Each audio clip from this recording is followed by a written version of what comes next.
Woo! I'm live. This looks nice. Let's play some music while we get in here.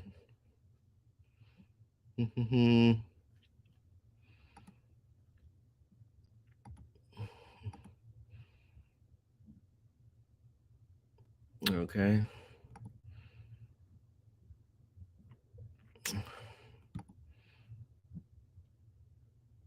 Okay.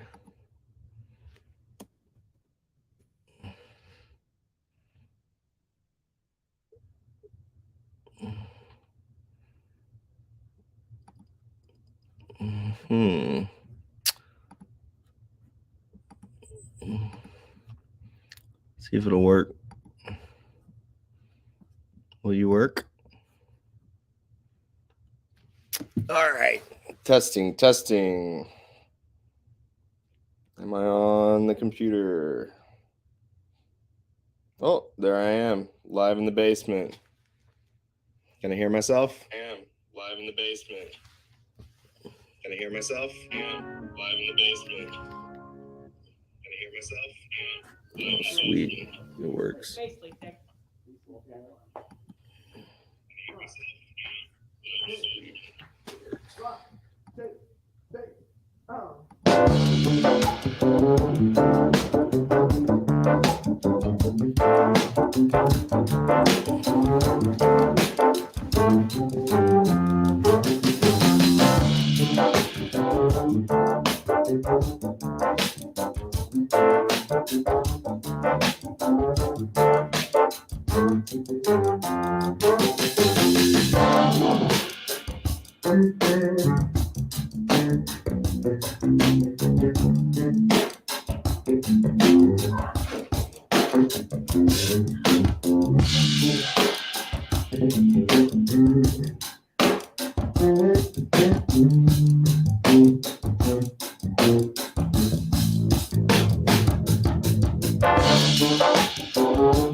So I got lots of cool new stuff.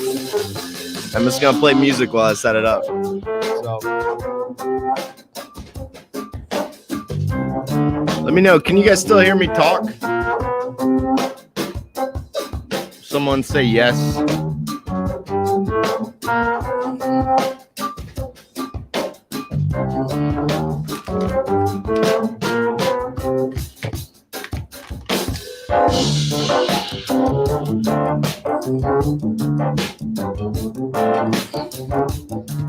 All right, I'll test it myself. Can I hear myself? Loker! What's up, dude? I'm gonna make you internet famous. You're internet famous. No more hiding. You like Wolfpack, Loker? I've just discovered them.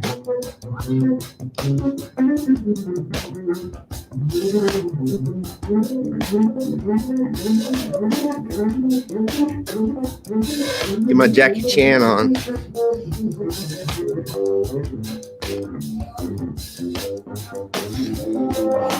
So I got a ton of cool new stuff. I bought this for my classroom. Can't really see it. Maybe I'll do it like this.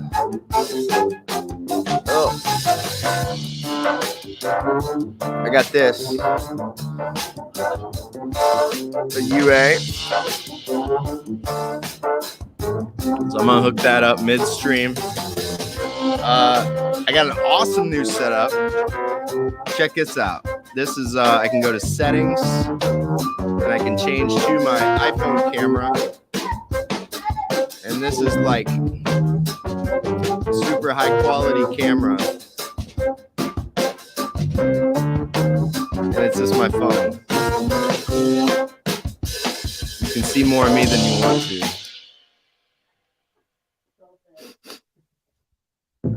I need to clean that out. That's pretty clean.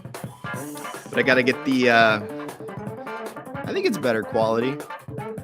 So that's this one. And we'll go back to the other one. You can see.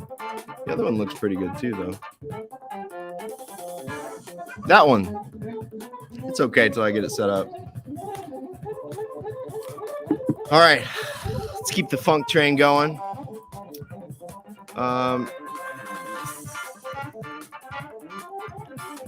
Flashlight.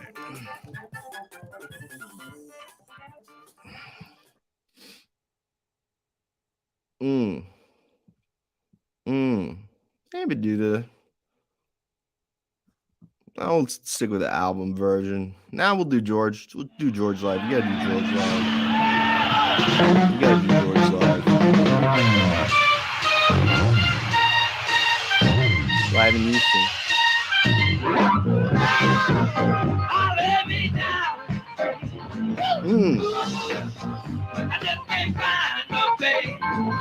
I got a couple mics we're going to test out. We got the classic. We got the 57 here. I've had this for like 20 years. I'm going to try this out. And I got a new pop filter for Christmas. We'll try that on the locker room screen.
That's your question.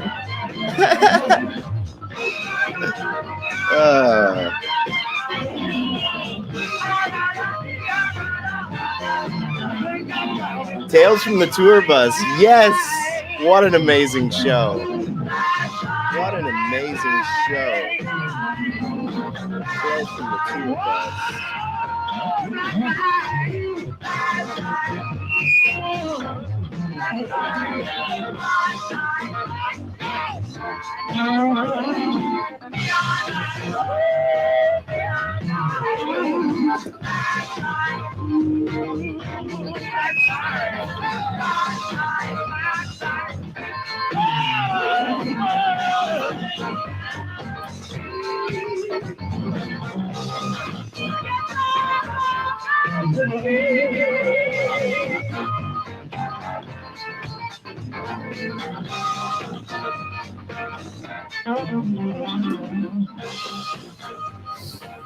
All right. Well, I keep playing music. I think I'm going to stop for a minute. Talk to you guys for a second. Shut this off. So I got new stuff here. I already got one question from Max the Sax. Max right here. Let's lean into it, Max. Here's the question. Maybe Mr. Loker can help me answer. Not to dox Mr. Loker, but he's a man that might know a thing or two about your question here. I did get your phone call, Max, and I will call you back. But I'm a dad with 2 kids at Christmas, and this is the first free time I've had. It's been everywhere, and I'm in the basement because it's craziness up there. There's too many toys. There's too much screaming. So I'm in the literal man cave, the storage facility. But the means of production have been upped. I'm on a brand new M1 Max MacBook Pro. I was going to max it out all the way to the 64 gigabytes of integrated memory, but I watched a ton of videos where a guy played 50 YouTube videos at the same time, and the computer did not slow down. I've tried it with 25 and doesn't slow down. So I'm going to just ride this till the wheels fall off, and then we'll get a new one. I need to get one every 5 years instead of every 10. So this seems to be more than enough for my needs. But yeah, so I'm down here. I can come down here now, have total peace and quiet. There's absolutely no reason to not do this. I have 3 bars on my Wi-Fi because my router's right up there. Should be okay. We'll see how it goes. I kind of like the subterranean feel, you know? What's his name? Beau of the Fifth Column. We need a real left version of that Democratic Party mouthpiece. How would I answer your question, Sam? Very carefully, I guess I would say. And then at the same time, not carefully at all, man. Really take it to its logical conclusion, right? So let's say some kid gets pissed off, goes home, tells their parents, Mr. McConnell's a commie. Okay. Now what happens? You going to bring the senator to the school board meeting? Do I get to have a debate with the senator on camera in front of the whole school board?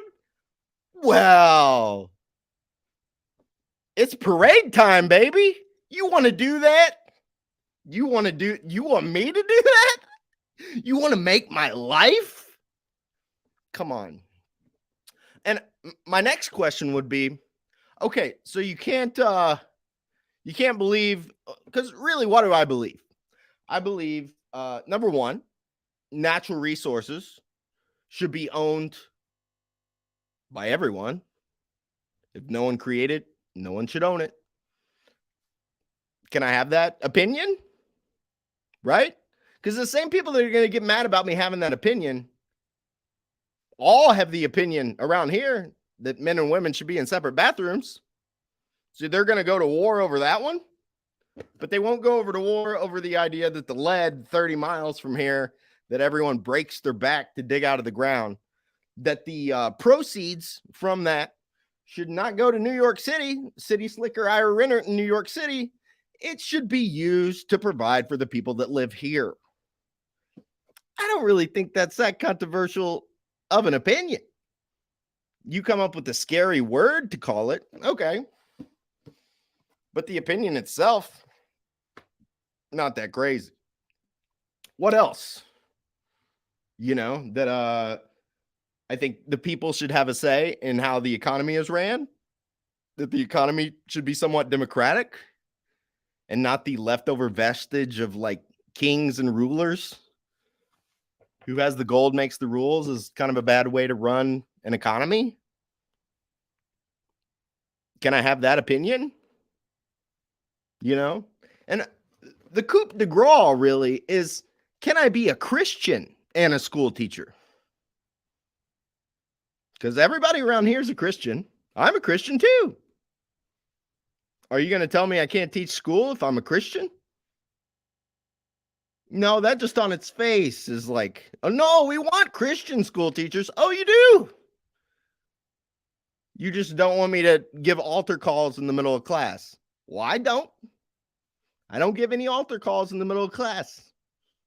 It's hard to teach American literature without mentioning Jesus. And it's hard to teach the grapes of wrath without mentioning evil Santa Claus, because his name's literally in chapter 14. It's like Lenin, Paine, Jefferson, Marx. So it's fun, man. It's a dream job. I get paid to read John Steinbeck. I get paid to read Ralph Waldo Emerson. I get paid to read Mark Twain. I get paid to read Thomas Paine. I get paid to go in and try to get some 17-year-olds against their will to consider whether the universe is fundamentally mental or physical. It's amazing. It's an amazing job, dude. I try to teach that countries don't do things because they're good and evil. I try to teach history in a strictly materialist lens. Probably not communist enough, but that's what I do. You know what? If you teach it from a materialist lens, honestly, if you just tell the truth, if you've actually read a few history books and you tell the truth, that's a revolutionary act in America, telling the truth. And I guess at the end of the day, I just can't live in fear anymore. I got to get on the internet and speak my piece. I went and got a haircut the other day, and I told the barber I was celebrating. There you go, buddy. Yep, that happens a lot. My little brother-in-law is super into history. Once you start reading it, the Soviet side, if you read it at all, so they killed the Nazis, huh? And they're the evil people. Okay. There you go. So I just pulled this out. It's got a big box. I'm trying to get my streaming set up to where I can throw it in a backpack and go. So this is the Volt. Now, what I like about this is it's got a vintage. I have the bigger brother upstairs, but I like how idiot-proof this one is. Supposedly you can hit this vintage button, and that's the 610B preamp. It's what Adele used on her records. It's a preamp, vintage preamp by UA. And then you get the 1176 compressor, which should give you that beautiful broadcast sound. But it's nice to just be able to... This runs on USB too. The other one's on Thunderbolt, and it needs AC power because it does a bunch of stuff externally. So I thought it'd be good to have one of these. And it's got a second channel, so I can jam on some guitar if I get going. But I don't know exactly what I'll do tonight. I'm kind of just playing with my stuff here. I went from... My last computer was a 2011 MacBook, and it would stutter on the video. I mean, I'm in heaven. This is a 2021 MacBook. My battery's still at 99%. 99%. That's crazy. Got to remember to take those comments off there. But let's see if I can fit this one up. I hope I answered your question, Max. I hope I answered your question. Does it pay the best? No. But my argument to that would always be it pays better than a lot of the other crappy jobs I had with a college degree. If you get a degree in the humanities, I mean, if you're not in a STEM field, which everybody's like, oh, you should do STEM. You should do STEM. If you don't do STEM, you're blah, blah. I'm not an engineer. Can't imagine how bored I'd be as an engineer. Listen to me. I'm a crazy person. I need to like talk about ideas. That's interesting. It's got an AC power, but I guess you don't need it. Maybe that like saves on the battery. That's a second thought video, and he talks about his recording setup. Oh, that's cool. Well, there you go. Did it really not come? Oh, UA, you did not do that, did you? No way. Oh, yeah, there's another box under here. Okay. I thought for a second that it didn't come with the USB cable. That's insane. All right. Oh. Loker, you've never been on here before, man. You should come on stream and talk to me for a while. That'd be fun. If you want to. Let me know. I'll send the link to you. I don't know how I can do that. All right. So we're plugging this beast in. I'm guessing this will drain my MacBook power faster. But it is so, I think the most annoying thing on this MacBook so far is that everything is USB-C Thunderbolt 4. So I need an adapter for everything. Like, I guess I could get a USB-C to USB-C cable, but it comes with an A one. So I got to dig through this bag. And the lighting in here is pretty good. I thought about turning around because the light's behind me. But I bought this true redneck lighting here. This is a deer spotlight. And I thought maybe I could use that as a light. Oh, that was too bright. Oh, you can kind of make it. Ah! It's good content right here. If I like just bounced it off the side, maybe. It kind of helps, I guess. That's really dark. Bounce it off the side. Ooh, that kind of works. Bounce it off the back wall. It's something. It's something. It's okay. I don't know. You know, I really like Gonzalo Lira's streams. I like to just hear his ideas. And it's totally crappy, grainy footage. He looks like a gym teacher that hasn't showered in 3 weeks. I don't care. I just want to hear his ideas. If you're interesting, people will listen to you. On the 5th day of Christmas, Zelensky gave to me 5 NAZ. What was it? 5 NAZIs. 4 fawning fascists, 3 sheep-dip soldiers, 2 HIMARS rockets, and 100 billion in tax money. It's now 145 billion. After them Nancy smooches. Gotta love old Nancy. Your internet's trash, Loker. That's an excuse. That's an excuse not to be on the internet with me. It really doesn't hurt too bad. It really doesn't hurt. Let's see here. See if my notes come up. Do they come up? Welcome to notes. Okay. All right. We'll see if they sync. Let's make a new note. There it is, new note. With the link, copy. All right. We'll see what happens.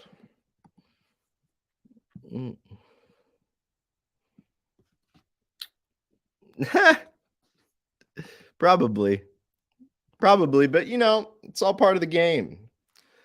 So, all right, part of up in the game, which this is the fun part of me for just showing up and doing this.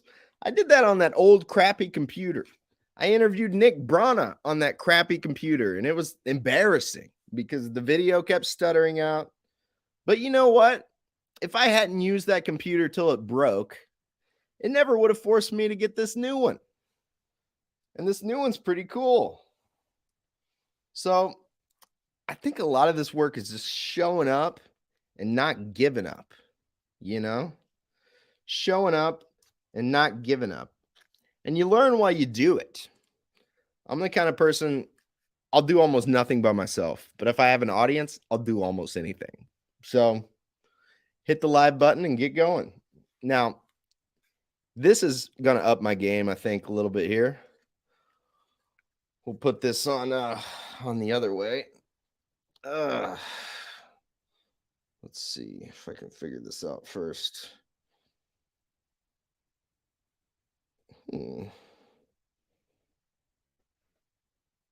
Oh, there we go.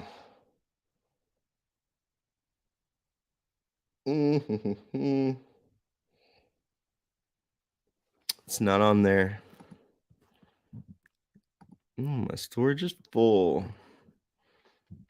Okay. Let's see here real quick.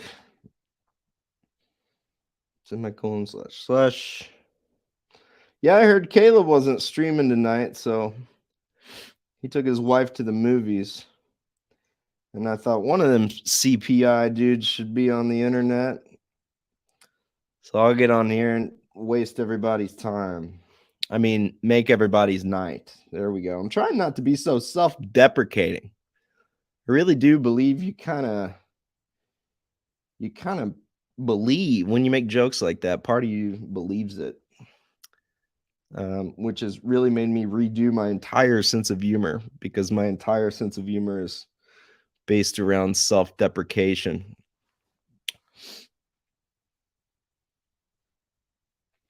T25 4D 2R 6K.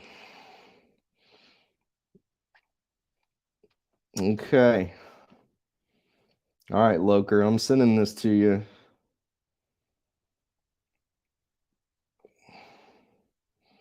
All right. I'll send it to you too, Max. Don't feel obligated if you got anything to do, but you can ask me some questions about teaching if you want. So I sent that to both you guys. I would just put it in the chat, but it makes me feel more like legit if I do it the other way. So, okay. Let's see if I can do this. So let's see if it'll still let me switch to this. Oh boy, it will. Look at that. I do think that's better quality. Don't you guys think? You can see more of the sweat on my face, which is what you want. It's what you want from a streamer. You want to see the sweat on my face. Oh, I don't think my landlord would mind me doing this from the storage room. What's it gonna hurt? Yeah, it's okay. You can see my old mattress over there. There we go. That looks pretty good. Yeah. Just do that till the phone dies. I got a new phone too, so I'm legitting out here. It's getting legit, people. I can kind of put it behind the computer. Maybe that would be more legitish. Yeah. I've got my computer propped up on a set of my old jeans. I don't know if I like that better. It's hard to get the angle right. It's either too high, or now it's got that like weird glare in it. I don't know. That's okay. So that one looks like that. And this one looks like that. They're pretty close. They're pretty close. And I kind of like that angle. But it's cool to be able to do it either way. So we'll do it like that for a minute, just so I can feel like I did. And all right, let's see if we can get this volt going. Hey, Lionel, formerly Richard F. It's good to see you, brother. Thanks for stopping by. It's going to be a small, intimate stream tonight. But sometimes those are more fun because all your comments get read and you feel like you're actually engaging with the audience. So here's the beast. I'm going to buy a carrying case for this one, but I was thinking about getting the MV7 because it just plugs in USB automatically. But this volt's really not too much to carry around. And if this compressor works good, but this is the big daddy. This is the one everybody wants. We got one. So we'll set it up. I just bought a little microphone stand here at the music shop. Went shopping today with some Christmas money. So we'll put that on here. We'll see if we get a dramatic increase in audio quality. I don't know how Caleb does it. Caleb's done what, like 550 of these? And he always has something brilliant to say. And I thought about it and think, Loker, if you're still there, it's kind of like teaching school, you know? Like live streaming feels a lot like that. Because you always have the most brilliant lesson ready for school? Nope. Sometimes you go in, you take 30 minutes and you do your best to come up with something halfway decent. But you got to do it. You know, it's not like, oh, I don't have it today. I don't have anything to say today. It doesn't matter. It's Thursday at 9:30. Get in there and say something, you know? And it really clicked with me that this YouTube thing is just showing up. It's just about showing up, you know? Like, I'm trying hard to funnel that positive energy. But Kyle Kalinske has 1 million subscribers. 1 million subscribers. Kyle Kalinske. Thank you. I can live for 3 weeks off a good compliment. That's what Mark Twain said. So he's my motivation. I need a little picture of Kyle Kalinske behind me. Just if I ever think about stopping YouTube, trying to build an audience, or having that demon inside your head that's like, you don't have anything interesting to say. What are you going to teach the people that Caleb Maupin can't? Kyle Kalinske. In my own unique way, because YouTube, there's certain people you listen to that, you know, other people they know more. You might be able to learn more from them. But there's a unique gift when the message gets funneled through your own weird personality, and certain people will connect with that and like it, you know? Like, I would love to see Michael Hudson get down in his basement and set up music equipment while he rambled about the falling rate of profit, but he's not going to do that. Oh, dude, the savior has arrived. Wow. I don't even know what to say. See? Magical things can happen, y'all, when you just hit that live button and you try your best to just go. What's new? Oh, man, I don't even know what to. Oh, brother. We're setting up new equipment tonight. I've got some Christmas gifts. I got a brand new MacBook Pro. I'm hiding down here in the basement, the literal man cave. And I'm just figuring out some cool new things. I figured out the new Mac, you can use your iPhone as a webcam, and it looks fancy like that. You can do that. I'm setting up some audio stuff. I'm trying a new microphone. We're gonna try that out. And if I get good enough at this, I might even be Caleb Maupin's opening act. I don't want to impose, but if you ever are in need of one, I never want to stream when Caleb streams, but before Caleb streams, who knows? Who knows? I might try it. I tell you what, Caleb used to do this back in the day, and I'm going to be brave and put it on here. Sometimes he'd put the link in the chat, and then Caleb would say, now, I've shared the link in the chat. Very good, very good.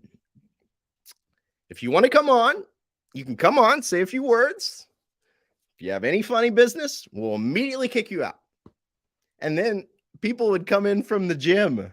I remember that one guy at the gym. He was like, "Hey, Caleb, I just hit the gym, man. I just want to tell you I love you." Oh, well, thank you very much, Paul. Thank you. It was mainly people like that. People just showing Caleb love. So, I'm going to keep working here. See what I got. So, these are the cables for the SM7B. These are brand new. We're going to open this up, and I'm going to plug this interface in. I'm slightly worried that it won't work until I might have to restart my computer or something. I'm really hoping that's not how this will work. But if it does, we'll do it on the next stream. For today, I figured we'd try out new equipment together. Hey, there he is! But if it does, we'll do it. Brother, how are you? I'm good. How about yourself? Dreams come true. Look at this. Hey, I didn't think you would open up your stream, but I'm sitting in my bed watching you stream, and I just thought, hey, why not jump on? So there you go. How you been? Oh man, this is Voyeur City. Caleb Maupin in his bedroom. I used to stream in my bedroom. Well, there you go. I used to stream in my bedroom, but then we got a bigger place, so now I could stream in front of my bookshelf. But I saw that you were on there. I thought, why not do it? So there you go. I love it, buddy. I love it. What movie did you see tonight? My wife, we went and saw the movie Babylon. Yeah. Babylon. It was a bad movie. It wasn't good? That she says it was bad. She says it was good. Yeah. What was it about? It's like about Hollywood in the 1920s and 30s and these Hollywood actors. And it shows that Hollywood was like a place of organized crime and I don't know, organized crime and kind of disregard for the lives of actors and stuff like that. And it kind of shows Hollywood before it got cleaned up, I guess, when Hollywood, kind of the Wild West of Hollywood. But yeah, I mean, it was a long movie. I didn't know how long it was going to be. Went on for a while, and I wouldn't go see it again. It got better, but the first half hour of it was just atrocious and just way too much grossness. I mean, when I go see movies now, I don't want to see people barfing. I don't want to see shit. You know what I mean? I just, there was just a lot of grossness. Yeah. A lot of feces, a lot of barf, a lot of, just stuff like that. And it was just like, come on, I just want to see a movie. You know what I'm saying? I just want to see, it was about Hollywood actors, the transition to talking pictures, from silent pictures to talking pictures, that kind of thing. But yeah. And it makes me wonder, I mean, I felt like the message of it at the end is that Hollywood is kind of dead because of, streaming and Netflix and all of that. And that like that Hollywood as the center of global movies is over. That was kind of the message they were getting at. And so it's almost like it reminded me, there's a lot of movies that have come out like this, that are like pictures of Hollywood when Hollywood was still Hollywood, like Once Upon a Time in Hollywood. That was the movie that was made by, what's his name? I can't even remember his name. The guy who writes the witty dialogue. I can't remember his name. And then Quentin Tarantino. Yeah. And then there was another one a few years back called Hail Caesar. And it was about like, it was George Clooney, and it takes like Hollywood in the 50s, and a gang of communists kidnap George Clooney, who's this dumb famous actor. And it was like that. It's like all these movies like reflecting on Hollywood when it was, before it, when it was still at its height, which is now Hollywood is a thing of the past, pretty much. That's kind of what I took from it. And yeah, I don't know. it was interesting because we don't think about that, right? That Hollywood used to be, the mafia and the cocaine dealing gangs and stuff like that used to have a lot of power in Hollywood, and that I don't know. It was certainly interesting, but just a lot of too much grossness. That's what I would say. I just don't want to see gross, And it seems like I go see comedy. What were you going to say? Yeah, please go on. Who was in it? It was funny. The actress, the star was Margot something. Okay. Yeah, and the girl from The Big Short. You remember that one? Yeah, I think so. And yeah, and Brad Pitt. Brad Pitt was the star. Brad Pitt. Okay. Yeah, he was the big star. The Mexican guy, Diego. My Metches is here in the room. She's giving me Diego something. Okay. Bravo, I think something like. He's the only good actor in the movie. Even yeah, Metches. Better than Brad Pitt. Yeah. So there you go. Metches, did you like it? No, I didn't. No, I didn't. No, first, too gross and too long. Yeah. Too gross and too long. That should be on the front of the box. Yeah. It should. Too gross and too long. 2 thumbs down from the Maupin family. Yeah. I think I liked it more than Metches did, but Yeah. Now we saw the other on Sunday. We went and saw Puss in Boots. That was fun. The kids. Okay. Movie. Yeah, that was a little That's more my speed. Yeah. My in-laws bought us a movie gift card, and I was gonna take the girls to something because I actually had that one in mind because I knew you said it was good. Yeah, but cute. I love that movie. Yeah, it was fun. That movie, that's a good movie to see. Yeah. A good movie to see. Yeah, the message of that movie is really good. Yeah. I gotta check that out. Let me see, Caleb. I'm gonna try something real quick. You tell me if your voice went away. I couldn't hear you. Your audio cut out. Yeah, that's what he's trying, I think. Yes. Yeah. It looks like what you're trying made you go silent there. Yeah. Lost your audio there, Tyler. I'm back. All right. Now I can hear you. I'm going to quit messing with that while I got the star on here. Oh, that's the good. man that started it all. This is pretty cool. This is great. So it's really cool, man. I don't know how to tell you, but is pretty high quality. It's a good image. So you're doing this with your iPhone connected to your laptop? This is my new laptop, and the cool thing on the new Mac is you can, if you have a new iPhone, you can just click that, and that's my iPhone. Okay. Okay. I see. But you can see too much of me if you look. I see. It's pretty good quality. Yeah. But, I was amazed you can just hit a button now and switch, and it's like instant. They're getting pretty good at this stuff. Yeah, I used to stream from my phone, but then when I got StreamYard, I started doing it from my laptop. So then I got a webcam because the webcam on my laptop wasn't so good. And so there you go. Yeah. What else is on your mind tonight, right? What else is new? What else is on my mind tonight? I was talking about you earlier. Like, how many of these have you done? You've done like 450. And you always have something brilliant to say. Oh, and I don't know if you heard me say it, but I was like, it kind of reminds me, like, live streaming is kind of like teaching. Like, you can talk yourself out of doing it. You're like, well, what do I have to say? I mean, you look through YouTube and how many people are on there saying, and then it's like, well, with teaching, it's 8 a.m. on a Thursday. You got to teach.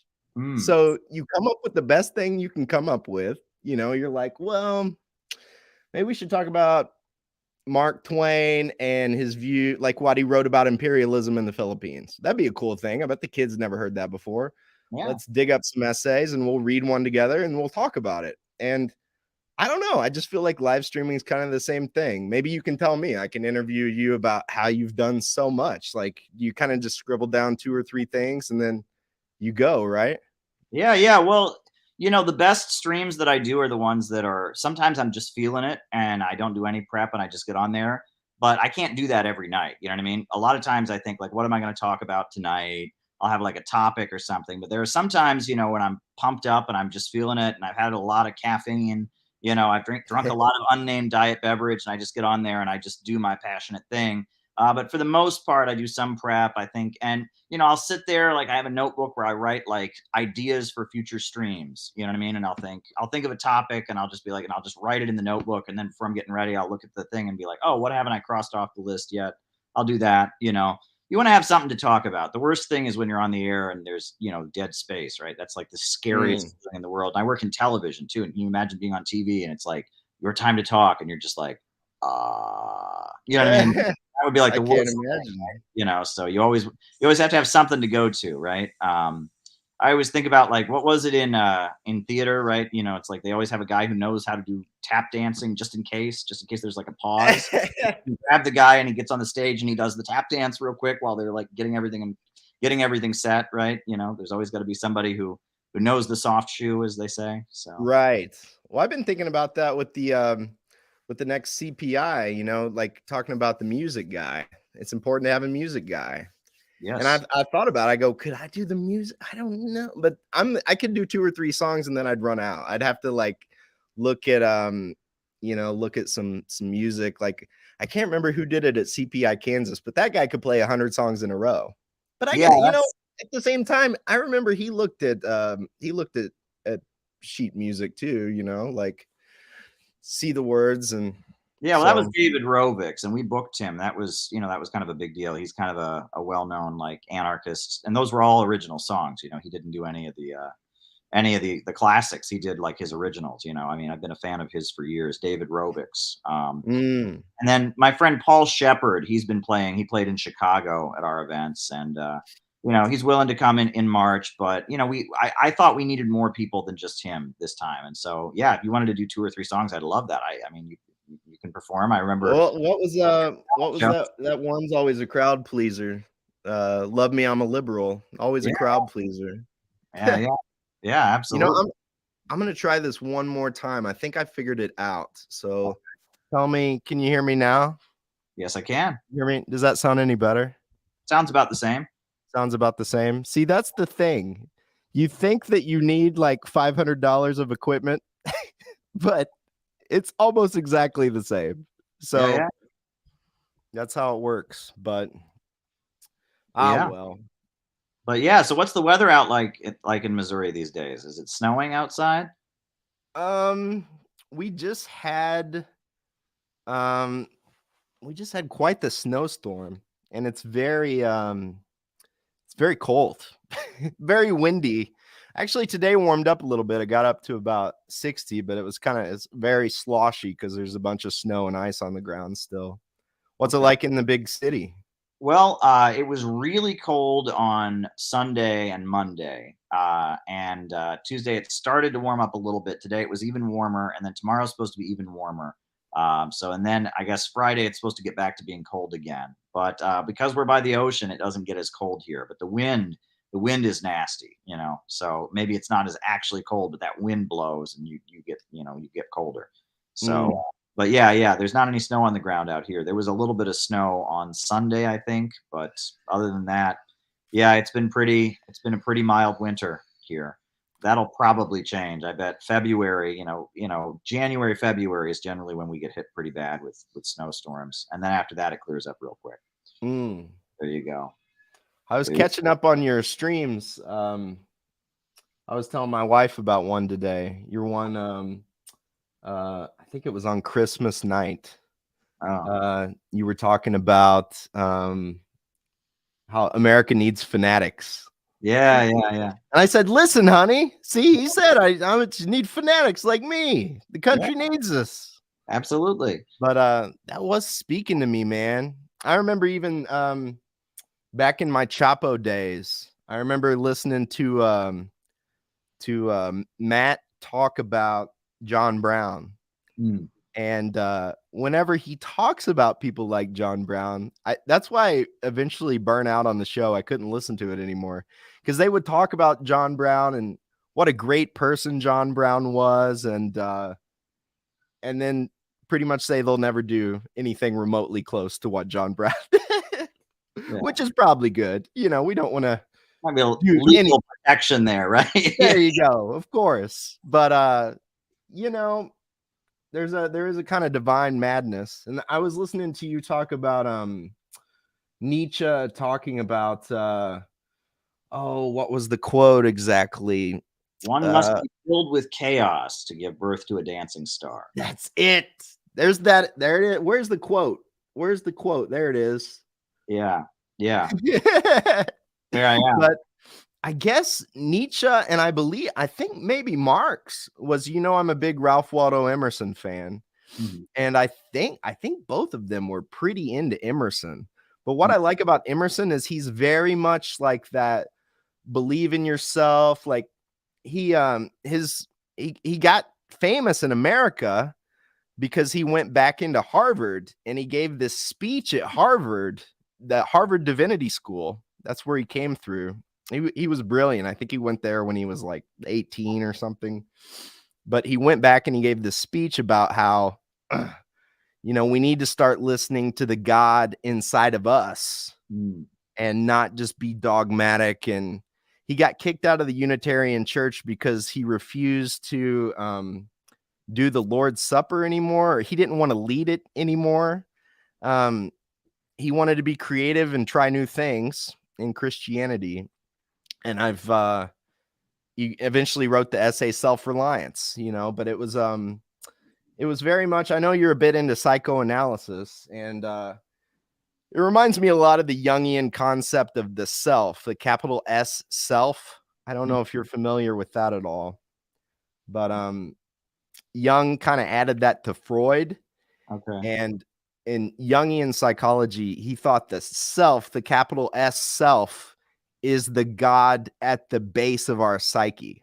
So the best way I've heard it explained was like when the first caveman crawled out of the cave and realized that he was conscious, that the unconscious was God. The self was God. Whatever brought him to that point, because he had nothing to do with it. Yeah.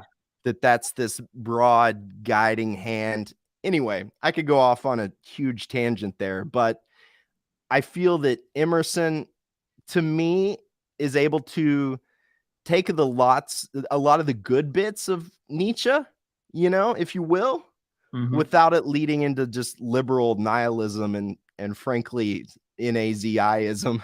Yeah. Because it was tempered with that, with Christianity, with Emerson. With Nietzsche, I don't think he had any. No, he's very anti-Christian. Writing, and he frequently equates Christianity with socialism. I mean, that's just constant in his writing, and he means it in a negative way. He insists that Marx and socialism are just Christianity repackaged, basically, and that it's the cry of the weak against the strong. That's how he categorizes it.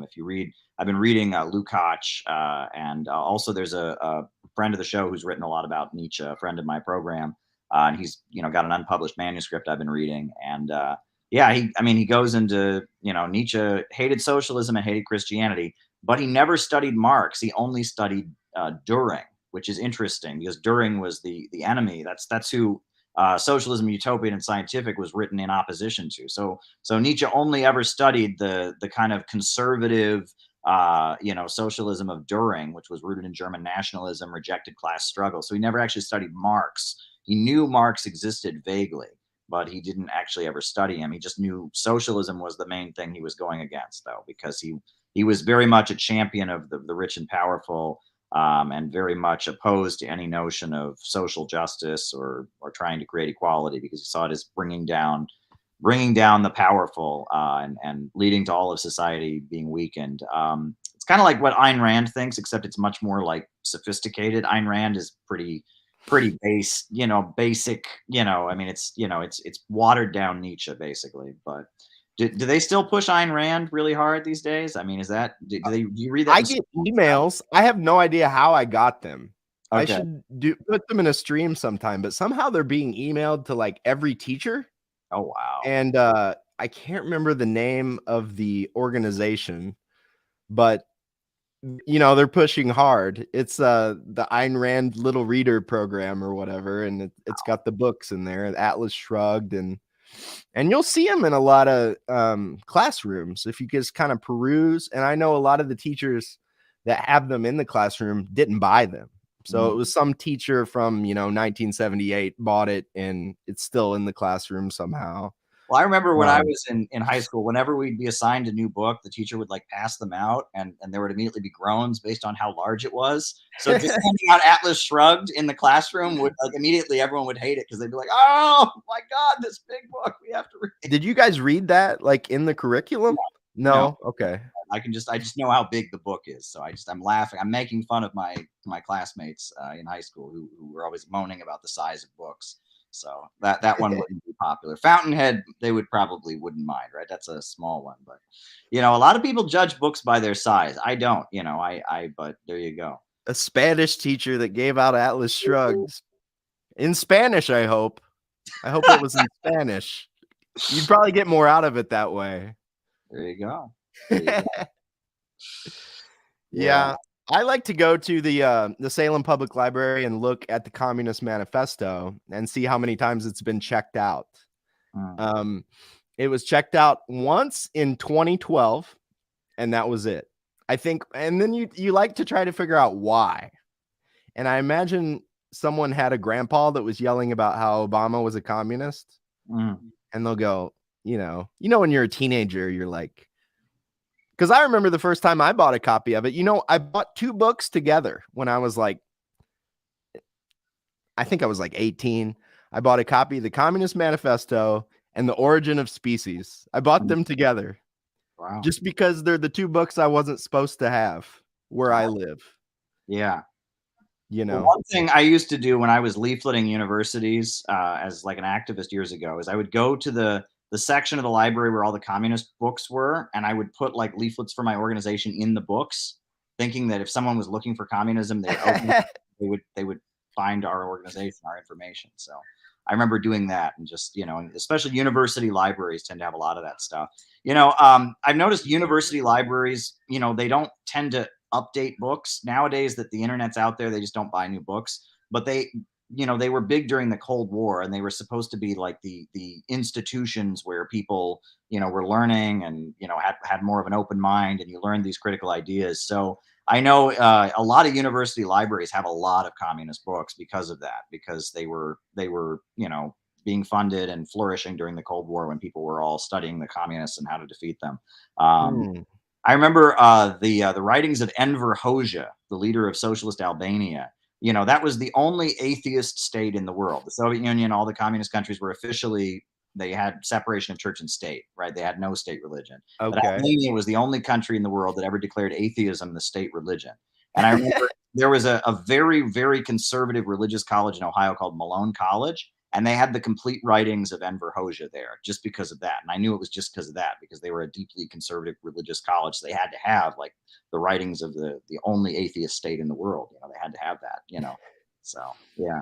Yeah, I don't know much about Enver Hoxha. Like, if you had to, that seems to be a defining, if you had to describe him in like a paragraph, like what makes him unique? I don't really know. I guess I will say what I got from Enver Hoxha was this understanding that you always have to be one step ahead of your political rivals.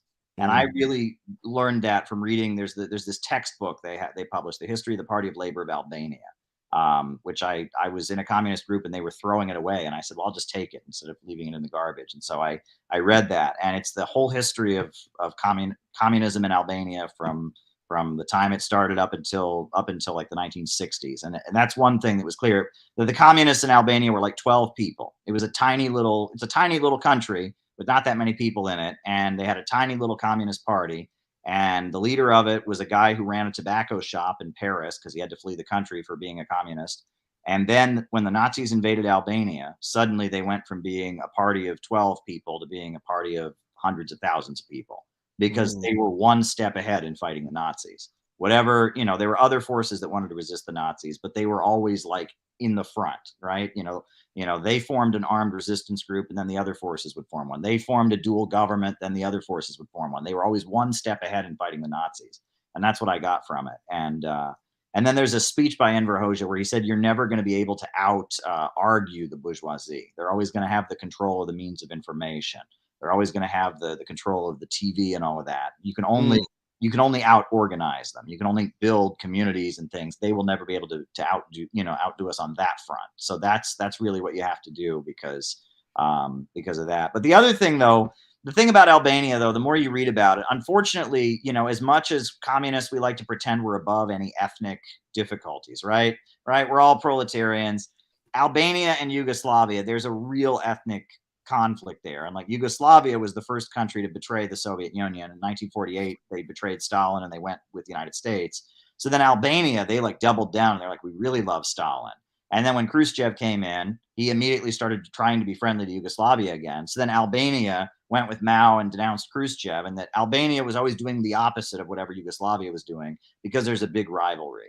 And Enver Hoxha has a book called With Stalin, and it's about his 4 times he met Stalin. And all the times he met Stalin, he's explaining why the Albanian people are nothing like those Slavs. They're nothing like those Slavs. They're a completely different group because Stalin wanted Albania to be part of Yugoslavia, and Enver Hoxha wasn't going to have it. He was never going to have the great Albanians mixed with those Slavs. And so, these ethnic conflicts, even though, communists are supposed to be above that, right? Unfortunately, they, in the history of communism, you can see that the Kampuchea War between Cambodia and Vietnam, China's invasion of Vietnam, there's ethnic stuff, long-standing ethnic rivalries. We've been here in the United States, they started settling the United States like 200-300 years ago. But you think about on Eurasia, like Russia and China and Central Asia and Eastern Europe and places like that, those people have been living with each other for thousands and thousands and thousands of years. And these ethnic groups there have thousands and thousands of years of history of rivalries and alliances, Muslims and Christians and Slavs and Albanians. And, there's a lot. What? Is it Serbia right now that they're worried about? Yeah, well, Serbia is part of former Yugoslavia, and it's Russian aligned, right? It's sympathetic to Russia, and so that's why they're demonizing them. That's why they hate them. So, I hate to admit, I have so much to learn. Well, the best story I ever heard about Serbia was in Ohio. There was a friend of mine. He was at a hardware store one day, and he was telling his friend in the hardware store, we really ought to have national health care. And he's saying how national health care would be better. The guy behind the counter was a guy from Eastern Europe, and he shouted, "That's a bunch of Serbian propaganda." And he jumped. He thought, like, what is that? Well, Serbia was like a stronghold of communism in Yugoslavia. That's where Milosevic was. It was like one of the last, socialist parts of Yugoslavia. So it's like this guy was obviously like a right-wing Eastern European guy. And so sure. That, you'd hear that's a bunch of communist propaganda, a bunch of liberal pinko commie propaganda, just Serbian propaganda. So there you go. But, how about that? Yeah, I'll be honest, and I think people my age, you weren't a big gamer, but the most of what I knew about Eastern Europe was from the plot line of Grand Theft Auto 4. Oh, tell me about it. Well, I'm trying to think. The lead character, his name's Nico, and he just came from Eastern Europe.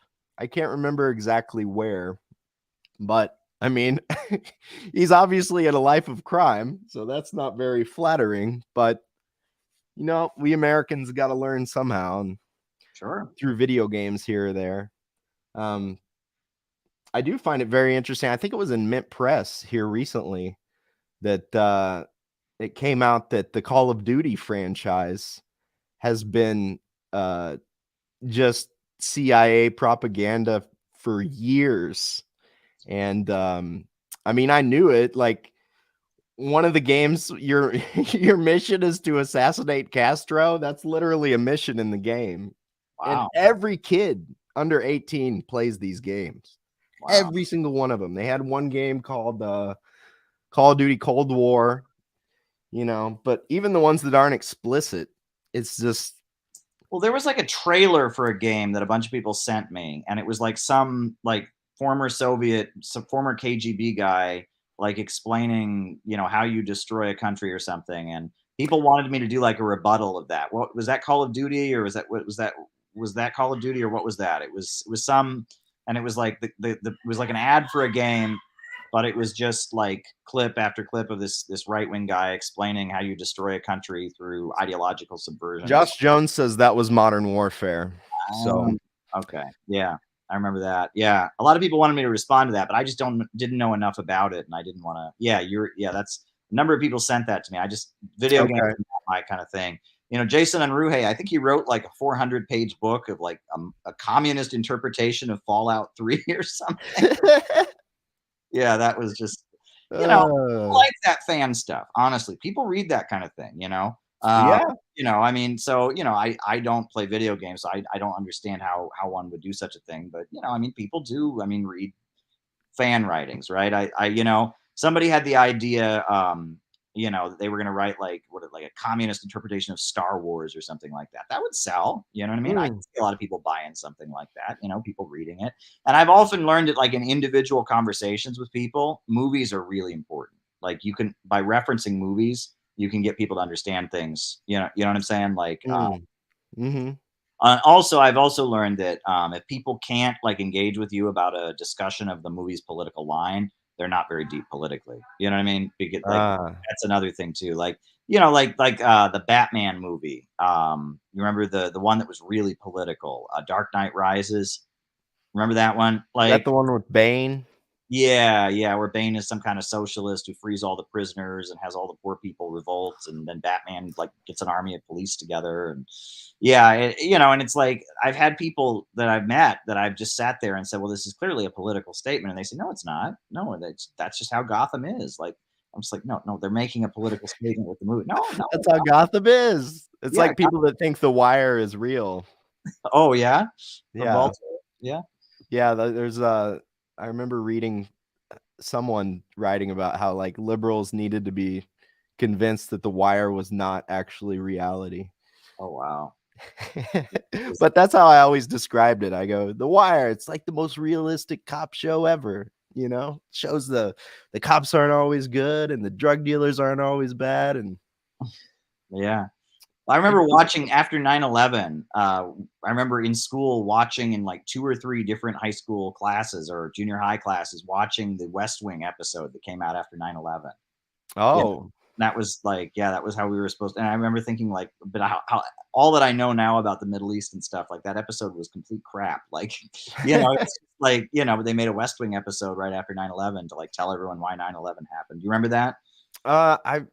I don't remember that episode exactly. What was the guy that wrote that show? Andrew Sorkin? Is that his name? Sorkin? Yeah, I just remember for a while West Wing was the big liberal show, right? The liberals have a show they're going to, right? So I guess The Wire, and there used to be West Wing. I watched a stream with John Kiriakou. He was on, I think he was on with Gonzalo Lira, but he said he's helping write a new show. But he said one of his friends at the CIA, they asked him, like, what's the best true to life show ever made about the CIA? And he said it's The Americans. It was on FX. I've never seen it before. It came out 2 or 3 years ago, but that shot it pretty high on my list. And he said, I looked at the plot, and it's about some undercover Soviet agents working in America in the 70s, I believe. Well, I've heard people reference that show before, right? And that I've never watched it, but I've had people told me that one thing that they did appreciate about the show is it shows that there was communist support for the Black liberation struggle, and it acknowledges that, because now they want to cover that up completely. You know, I mean, apparently being a tanky and liking North Korea and Cuba is just the same as being a white supremacist. Clearly, I mean, it's like, you know, with like North Korea's support for the Black liberation movement, you know, the Chinese support for Mao, Mao's support for the Black liberation movement, Soviet support for it.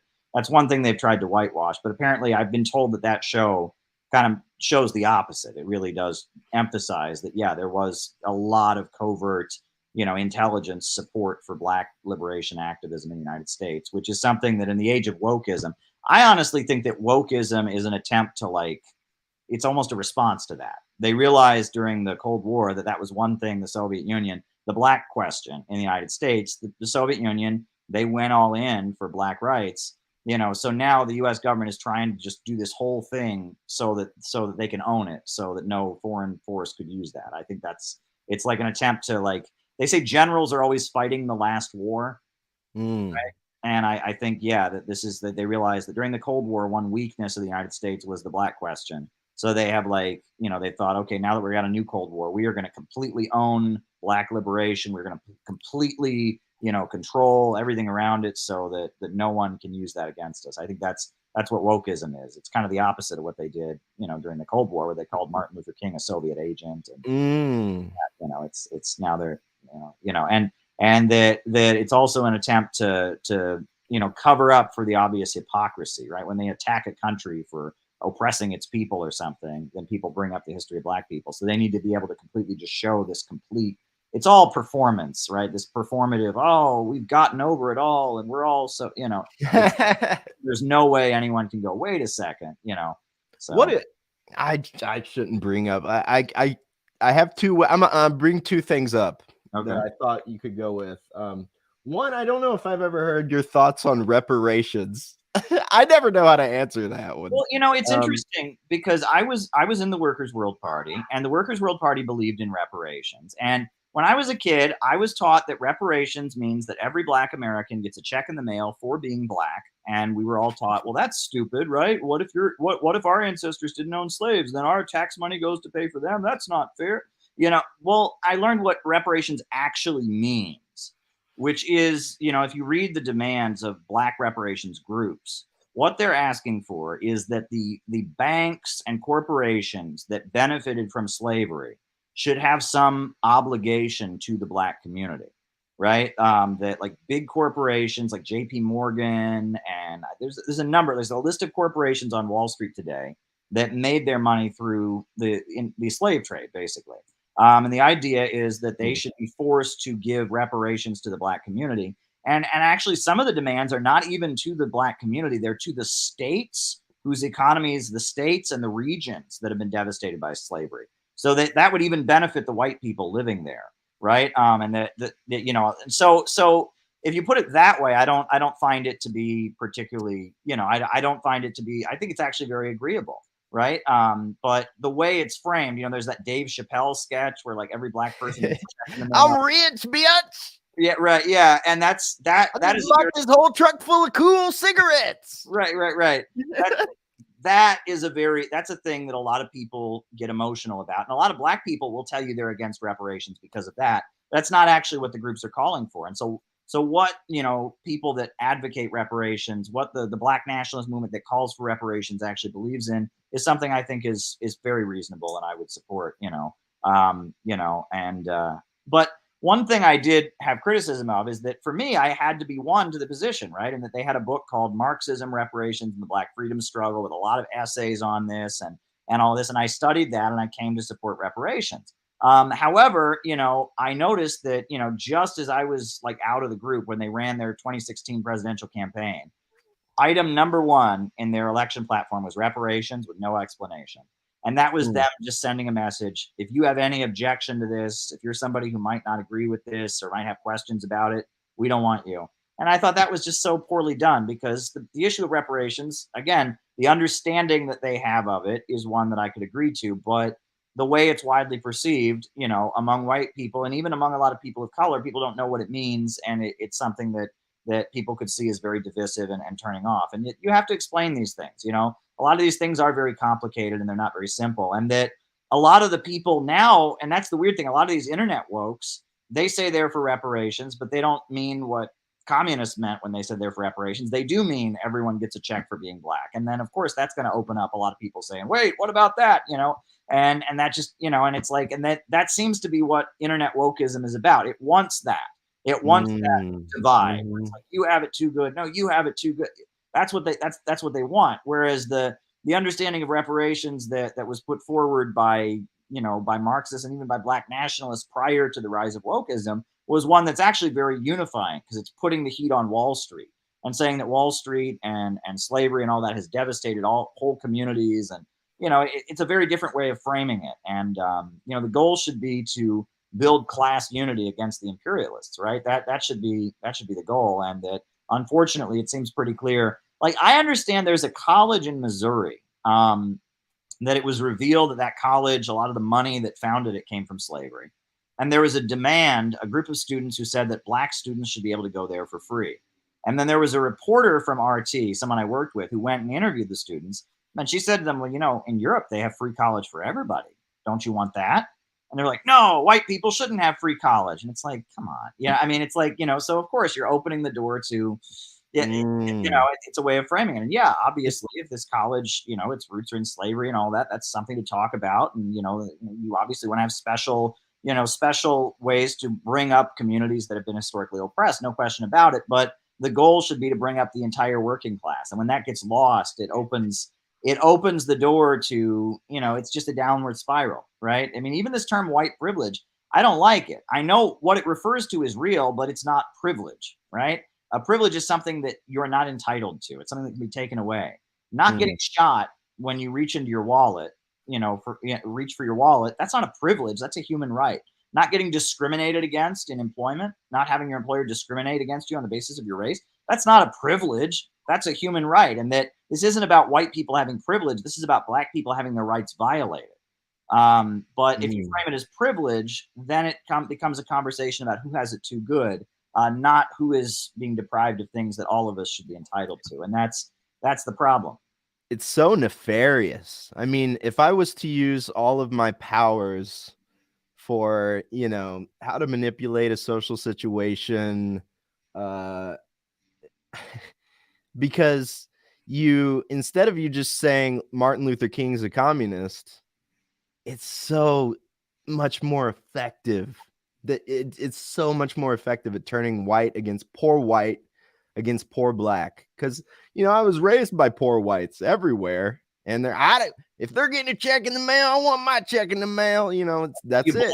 Okay, it's over. Like, that conversation's over. But if you say, well, who made money from this? It was Chase Manhattan. It was, you know, Wells Fargo, JP Morgan, all the people, you know, you're paying your mortgage to every month. Yeah. I will say this, Tyler, and this is one thing that perhaps, you know, we can relate to each other around and such. But one thing that drives me crazy about the woke crowd is that they don't know that any poor white people exist. I'm serious. Like, I live in New York City now, and like, I swear there are people here who think that there is no such thing as a poor white person. You know, you know, when Cecily McMillan, the Occupy Wall Street activist, you know, she went to Rikers Island. She grew up in a trailer park in Texas, and she was like, yeah, her cellmates were all like, why would a white person go to jail? Like, what? I mean, it was like, there's just this weird mindset. And that, you know, I remember one time when I was doing activism, there was this like website that was going around. It was like a meme kind of when social media was getting going. It was called Stuff White People Like. And I started reading it.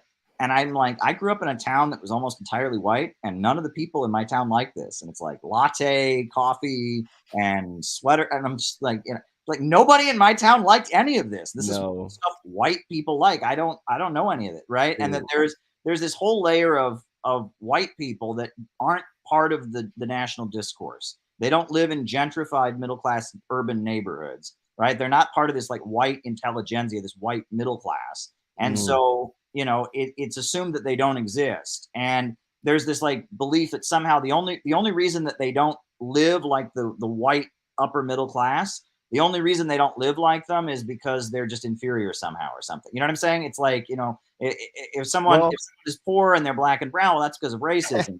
But if someone's poor and they're white, well, that's just because they're not smart enough to be. That's why a lot of middle-aged white men blow their heads off when they're 50. Because I've been thinking about that lately, and thinking about like what I should talk about, what I shouldn't talk about. And I know in recent streams you've talked about how they want everyone to feel ashamed. But like with my own student debt, right? So I have a considerable amount of student debt. I mean, Joe Biden forgiving 10 grand. It's like a slap in the face, you know? Yeah.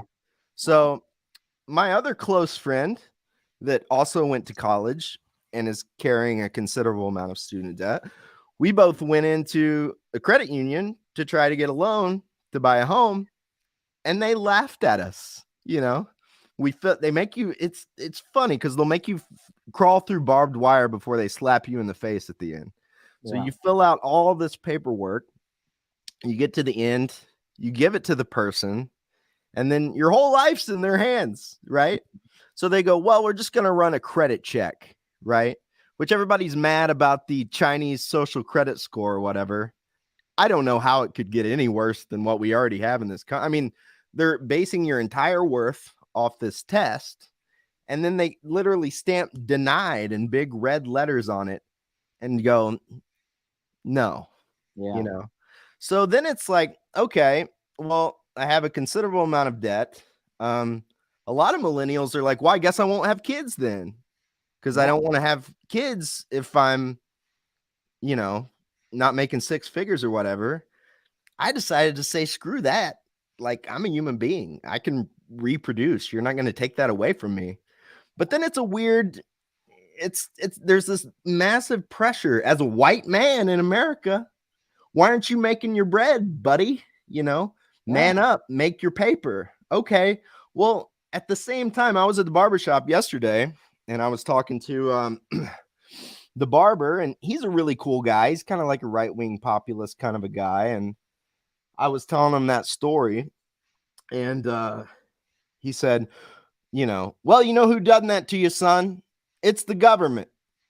The government backs all those loans, and that's why they went so high, because they know they're backed.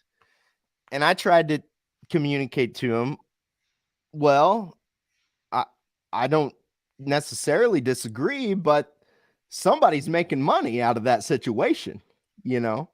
And to me, the best definition of fascism is when you get the government to pay a private entity, you know, like going to Mizzou here in Missouri, you know, it's really kind of sold to you if you're living in the rural state. Like, even if you can go to a state school, that's the coolest thing.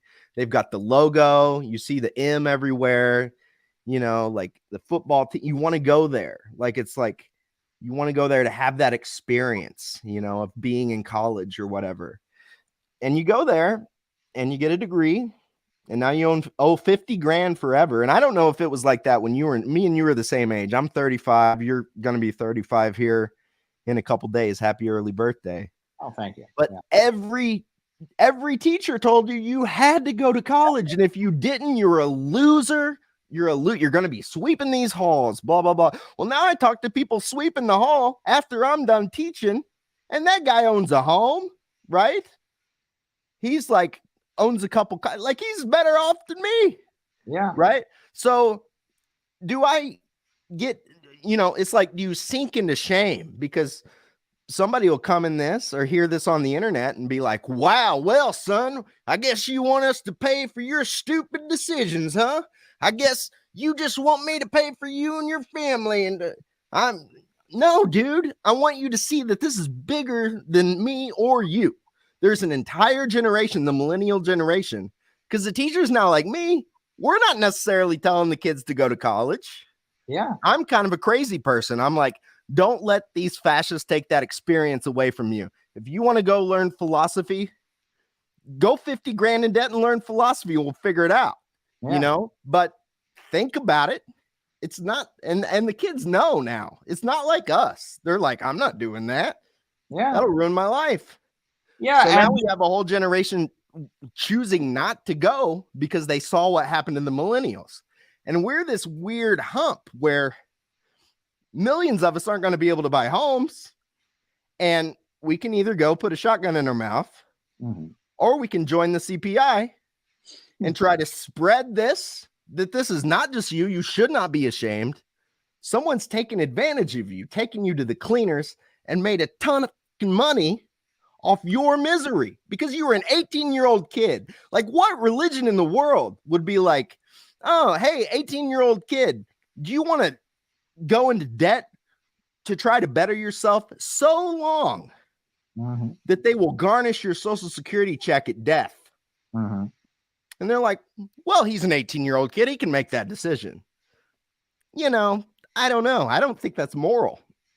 And I think we need to focus less on the people that signed the paper and more on the people that gave that 18-year-old kid the piece of paper in the first place. Yeah, I'm with you. Yeah, and I mean, it's a reality, and the debt that you can never go bankrupt on, and I think about my college experience. I went to college, and it was a complete waste of time. I'll tell you that much. I mean, I learned a lot, but not in the classroom. I Right. learned a lot in life. I mean, that was a point in your life. It's you're young and you're doing things, and I was getting involved in activism and stuff. And honestly, I didn't learn a lot in the classroom, and a lot of college stuff. It's very infantilizing. I will say. Was that your experience in college too? It's like you're supposed to go to college to grow up, but instead, like you go to college and it's like, wait, they treated me more like an adult when I was in high school. Like, it was like all these like getting to know you games and. Did you go to a state school? No, I didn't. I went to a small liberal arts school in Ohio that was Okay. it's a horrendous place called Baldwin Wallace College. It was called that when I went there. Now it's Baldwin Wallace University. And I look back on that and I was just like, that was like the most infantilizing, childish waste of time, and the professors were all great, you know what I mean? And those jobs, to be a professor at a liberal arts school is it's highly competitive. The professors, their hearts were in it. I liked a lot of my professors, but the whole experience it's just like I look back on it now and I think what a giant waste of money, what a giant waste of time. When I was first, thinking I didn't want to even really go. I just wanted to, be an activist or something. And, I look back on that and I think, if I had just listened to my instincts and not listened to my family and friends, I would have saved a lot of money and a lot of time and been further along in what I really wanted to do anyway. I think isn't there a book that's real popular on the right wing? They call it The College Scam. I think, and I mean, they probably have this like libertarian, free market interpretation, but it's true though. I mean, a college scam. I mean, that's kind of what it is because I mean, I got the same thing that you got. We were all told if we didn't go to college, we were all going to be losers. We were all going to be, and I look at it now and it's just like, I mean, what did I get out of going there? Very little, I know, but you were sold it as a necessity. Yeah. Yeah. It's just this thing that you have to have. Now you're a teacher, so like being a teacher, like you have to have that degree to be a teacher, right? Right. But so there are some jobs where it can help you. And I should have looked at it like that. And that was the other thing. If I were to go to college again, I would like go and study like a computer thing or something like that. I wouldn't go there like thinking I'm gonna learn. I always taught myself, you know what I mean? I never learned in college. I learned when I taught myself, you know what I mean? Well, I tell my kids in class, and it takes a lot of pressure off teaching, but I'm like, there's nothing in high school that I'm going to teach you. The best thing I can do as a teacher is get you interested in learning. Or get you spark a little bit of interest in the topic, like Steinbeck in the 1930s, that might be interesting to you. Or, Ralph Waldo Emerson said, God lives inside of you. You can tap into that. He said you have a Shakespeare inside of you, So but I'm not going to teach you anything. The only way you're really going to learn something is to get a bookshelf that looks like Caleb Maupin's and fall in love with reading those books, right? Because like for you, it would be hell on earth if someone said, Caleb, you can't learn anymore. Right. That next book you want to read ain't going to happen, buddy. Sorry. Yeah. That's hell. Right. You have to learn to love learning, right? And you have to constantly be wanting to know more than you already know. And I don't think you fall in love with learning through worksheets. Yeah. And you have to want to learn. And nowadays with information technology, honestly, there are probably, think about topics, right? You can probably think of somebody on YouTube who's like a real expert in a field. And you would probably learn more by watching their YouTube videos than you would by sitting in a class with somebody with a PhD who's getting paid to teach it. 1,000%. Yeah. And so then that raises the question, why really that all universities are doing is their degree. They're selling you a degree. That's what they're selling you, right? It's not about knowledge. It's that they're selling you this like certification, this degree. And that raises a lot of questions because I've met a lot of very, very dumb people who have degrees. I'll just tell you that much, and it's just like, okay, you're a PhD. All right. Well, hey, all right. And it's like, and the other thing is that one thing that I remember from being in college was that I like writing. I really do like writing. And I always work really, really hard to write clearly. I always imagine that I'm giving this to like someone in my family or one of my coworkers, one of my classmates. I always struggle to write as clearly as I possibly can. And when I was like taking college philosophy classes and all that, they were always saying, well, this is too simple. And I'm like, well, I'm trying to make it simple. Well, yeah, but if you look at academic writing, you don't get any points for making it simple. In fact, you get points for making it obfuscated. Yeah. Right? Complicated. And they literally call it academic register, to speak and write in academic register, you know, like it's a key that you're singing in. And you can turn it on, you know, the groundword tropism of the socioeconomic blah, blah, blah, like it, or you can just say the baby fell down the stairs and cried. Dave Barry has a great essay on that where he writes it in academic jargon and then he writes it in like everyday speech. Yeah. Yeah. And it's like, so why would you pay money to write in a way that makes it more difficult to communicate the ideas to people? If your goal is to get as many people as possible to actually understand the ideas, why would you go out of your way to go to a place where they're going to train you to communicate the ideas in a way that less people can understand it? The whole thing just seems, you know, it seems not good. And that also nowadays, because, you know, communism didn't used to be as popular, right? But now there's this whole woke thing where everyone's interested in Marxism and all of that, but they're reading academic books.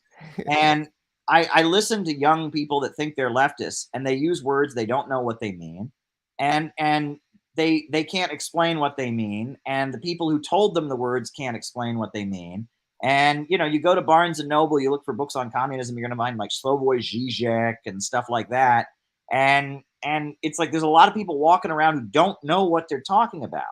And I would rather they knew what they were talking about, and it's like, but in order for them to know what they're talking about, it needs to be explained in a different way. And that the academic, I don't know what you want to call it, the academic manipulation of our movement, that fits in with the whole synthetic left thing and all of that. But it's a big problem because, you know, people should be able to explain these ideas. I got to tell you, some of these old communists I knew when I was first coming around, there were these really old communists, like octogenarian communists, and they didn't have any of this. They could explain things in the most plain, clear language. I remember, you know, I showed them a book by a communist group, like, you know, Is the USA Really a Democracy? And this old woman, Frances, she said, well, just ask a worker if they've ever gotten to elect their boss.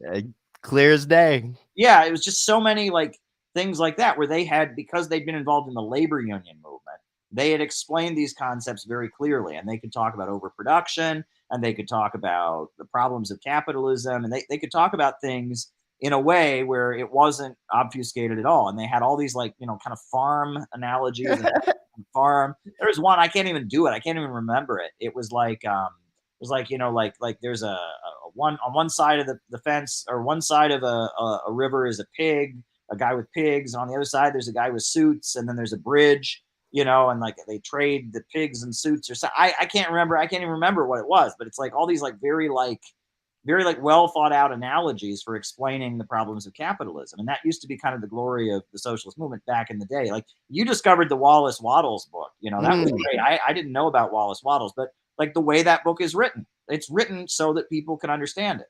Yes. Right? Yeah. You know, it's like the way that guy talked, the way Debs talks, these are popular organizers. So, yeah. Yeah. I'd love to bring that back. That's what I want to do. Yeah. I want to try, you know, but I was thinking of I think Max Blumenthal showed me this one. Let me see if I can pull it up here. It's Unmanned, Gender Recalibrations and the Rise of Drone Warfare. This is a gender studies dissertation on you know, it's really focusing on what you should be. But this one's pretty good too. We've got let me see it, how I can pull it up here. I haven't even found the best one. He had one that was so ridiculous. I could not believe it. Gender and Drone Warfare, a hauntological perspective. Hauntological perspective. Here we go. Complex personhood. Jack Derrida. There you go. Oh gosh. So disembodied warfare is ghostly. Anyway, we could spin forever on that, but you know, my other one I was going to ask you about is I I've never heard you talk a whole lot, a little bit, you know, but I've never heard you talk a whole lot about Stokely Carmichael. Ooh. And I was in one of your streams the other night, and I made a comment. I was like, heaven for me would be the Caleb Maupin lecture, and then I can't remember who the second person I said was, but Stokely Carmichael, his lecture is, have you ever heard his lecture on the CIA? No, I haven't heard that one. No. Oh man, I got to do a stream. I need to do some makeup streams. So maybe I can do a lead into one of your streams and do a Stokely Carmichael's CIA.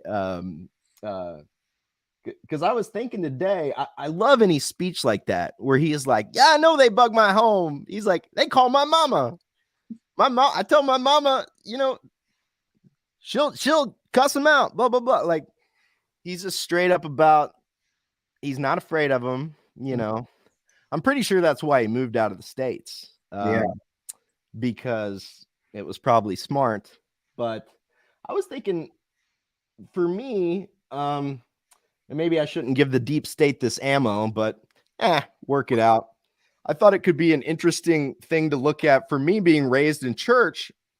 In the kind of church I was raised in, like Southern Baptist Church, I was taught to be terrified of hell, Caleb. I don't know if you dealt with any of this, but I would stay up late thinking that like Satan was in the room. I was going to be possessed by Satan. And I really struggled with it until I was about 18. And then I had this this realization that either God loves me or he doesn't. And I'm going to quit worrying about this. And I realized yesterday, thinking about that's kind of the same realization I've had with the CIA and the IRS and all of them, because they're this amorphous evil that's like always around the corner. Are they listening to us? Are they not? Are they going to go after us on our taxes? Are they not? You know, they always could. Me and you both know they'll make up a reason, but at a certain point, screw them. Yeah. You know, what am I going to do? Am I going to live in fear of you? You know, I mean, I've thought this out. How many of you are there? You know, what are there, like 200,000 of them, 300? How many? Like, I was thinking it's almost like 1984. You know, there's like the inner party. How many people in America are in the inner party? Yeah. Is that 500,000? I don't know. But I do know that there's way more normal people. And if we're not afraid and we have this technology, I mean, me and you talking like this, I don't mean to toot our own horn, but I think this is far more interesting than anything on CNN. Yeah. You know? Yeah. Well, you know, it's interesting because it's like on the one hand, right, you know, you talk about how, you know, there's that fear of hell and all of that. But at the same time, like, I also think about, and I come back to this a lot, like, you know, my parents' generation, my grandparents' generation, there was this obligation to be positive and to be upbeat, because that was a feeling like, well, for the people around you, one should be positive and upbeat, right? And I remember when I was a kid, my parents saying to me, oh, keep a good attitude, keep a good attitude. And like when you're a teenager, you're like, oh, I don't want to keep a good attitude. But I think about now, like, it is like our culture, we've gotten so much to the point where it's just like, yeah, let's all just be negative together. Let's just, you know, say how we really feel. And it's led to, it's like, you know, and I think about, like, you know, there used to be kind of an obligation people had to, like, you know, like they talk about stamp out Satan, right? You know, it's like, you know, and it, you know, they say, what did they say? The idle brain is a devil's playground. That's true. You know what I'm saying? Like, that's true. It's not true necessarily for the way that maybe a deeply conservative person might think it's true, right? That, you know, your brain is idle, you're going to think about sinful things or something. Sure. But it's more like, if you're not working towards a goal, if you're not doing something, that's when the depression comes in. That's when the hopelessness, you lose your energy. You know, that a lot of these things that we associate with kind of the conservative way of thinking, they served a purpose. Now it's a different purpose than what was stated. But then when you just replace it with liberalism, which is this, oh, there is no truth, there is no point, it just leads to people kind of being miserable. Like, these are things that were invented in order to keep people in a productive state of mind, in order to keep people going. Do you know what I'm saying? Like, absolutely. Absolutely.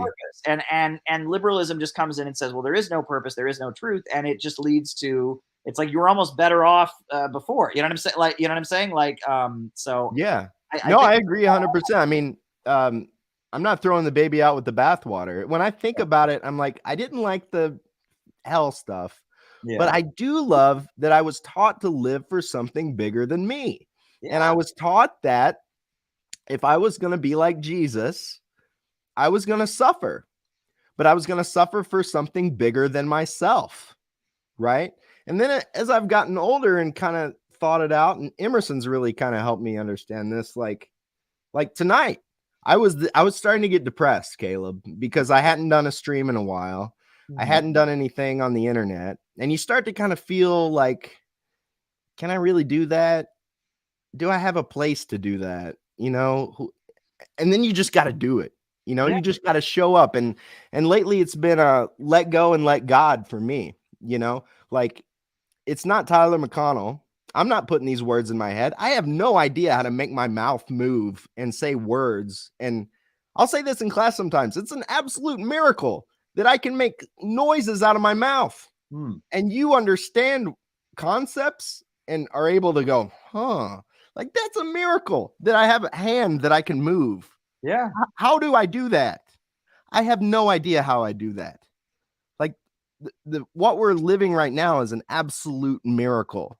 And to lose touch with that numinous nature of reality. But for me, like tonight, I go, I'm just going to do a stream. I'm just going to show up. I don't really know what's going to happen. I was going to try out some of my new equipment. Lo and behold, one of my biggest heroes, Caleb Maupin, just drops by the chat. We end up having this great chat that I really feel might connect with somebody. Maybe just the combination of my mind and your mind might connect with somebody out there in a way that has never happened before. They might get into this and connect with somebody else. And that's how we're going to grow this thing. But for me, it's just, if I didn't have that background, just it's evil for me to not show up and try to be a vessel for God. And that kind of language used to really gross me out. Yeah. But now it makes you feel like you can do anything, or at least try. What's the worst that's going to happen? My ego's going to get hurt. Well, you learn by doing. I look at like the first, if you go back to like stream 1 or stream 2 that I did, it's the delivery. I'm speaking really, really fast and I'm jumping from topic to topic and I'm reading the chats, and it's, you know, you learn by doing, and it's gradually come together. I had the opening music. Someone eventually made that for me. And then I started doing the opening remarks while I write them down, and then the roll call. And then it gradually all came together, and it's still a work in progress. I mean, I might change it. You know, you learn by doing. The more you do it, the better you get, the more you learn. And also I will say, and I will say that, unfortunately, one of the things I've just realized, and I guess I don't mind, is, that the longer you're on here, like, people really get to know you, and I don't talk about personal shit that much, but doesn't matter. You know what I mean? People, they hear your voice, they hear how you react, they hear how you laugh at some things, and, little stories that slip in there, and people know a lot more about you. The longer you're on here, you might think people, you didn't share your personal life. People don't know about stuff that happened to you, but they know you very, very well. And that's one thing. And that's one thing. Like, there's been people I've never met before. I meet them for the first time, but they've been watching me for months, months or years, and I meet them, and I walk into the room, and it's not like, oh my God, you're the guy I watch. It's like, oh, hey Caleb, how you doing? Hey, they talk to me like they know, like I'm like their best friend. It's a weird parasocial thing. I mean, I remember telling you, I was like, this is going to sound weird, man, but me and my wife fall asleep listening to you for like years. And you're like, oh, very interesting. Thank you. But it was true, I always like to fall asleep learning something. And I remember you saying once how important it is to track your political growth, like what you've went through. And I was trying to think how I got to you. I mean, I think were you ever like a new atheist? I'm just curious. I tried to be one. Right. I wanted to be cool like Christopher Hitchens. Right. But I just could never. I had a lot of friends that would go over. Like, I didn't tell you, I went to College of the Ozarks for my undergrad. Mm-hmm. The Hard Work U, the work study school, like the entire admin are like in the Reagan administration, probably. Wow. But you know, I'd have a couple of friends there that were like, when I was there, I was president of the College Democrats. Okay. Which you might as well have started the Communist Party at College of the Ozarks. Yeah. But my vice president was an atheist, a biology major. Yeah. But I just could never go all the way. I was just like, I'd call myself an agnostic. And when I learned that like beliefs like a spectrum, you know, like you can be positive 10, like God shows up in your living room and says, "Hey, Caleb, I'm God." Like that's a pure Gnostic. Right. But then there's no negative 10. Like if you're living a life based completely on logic, how can you say there is no God?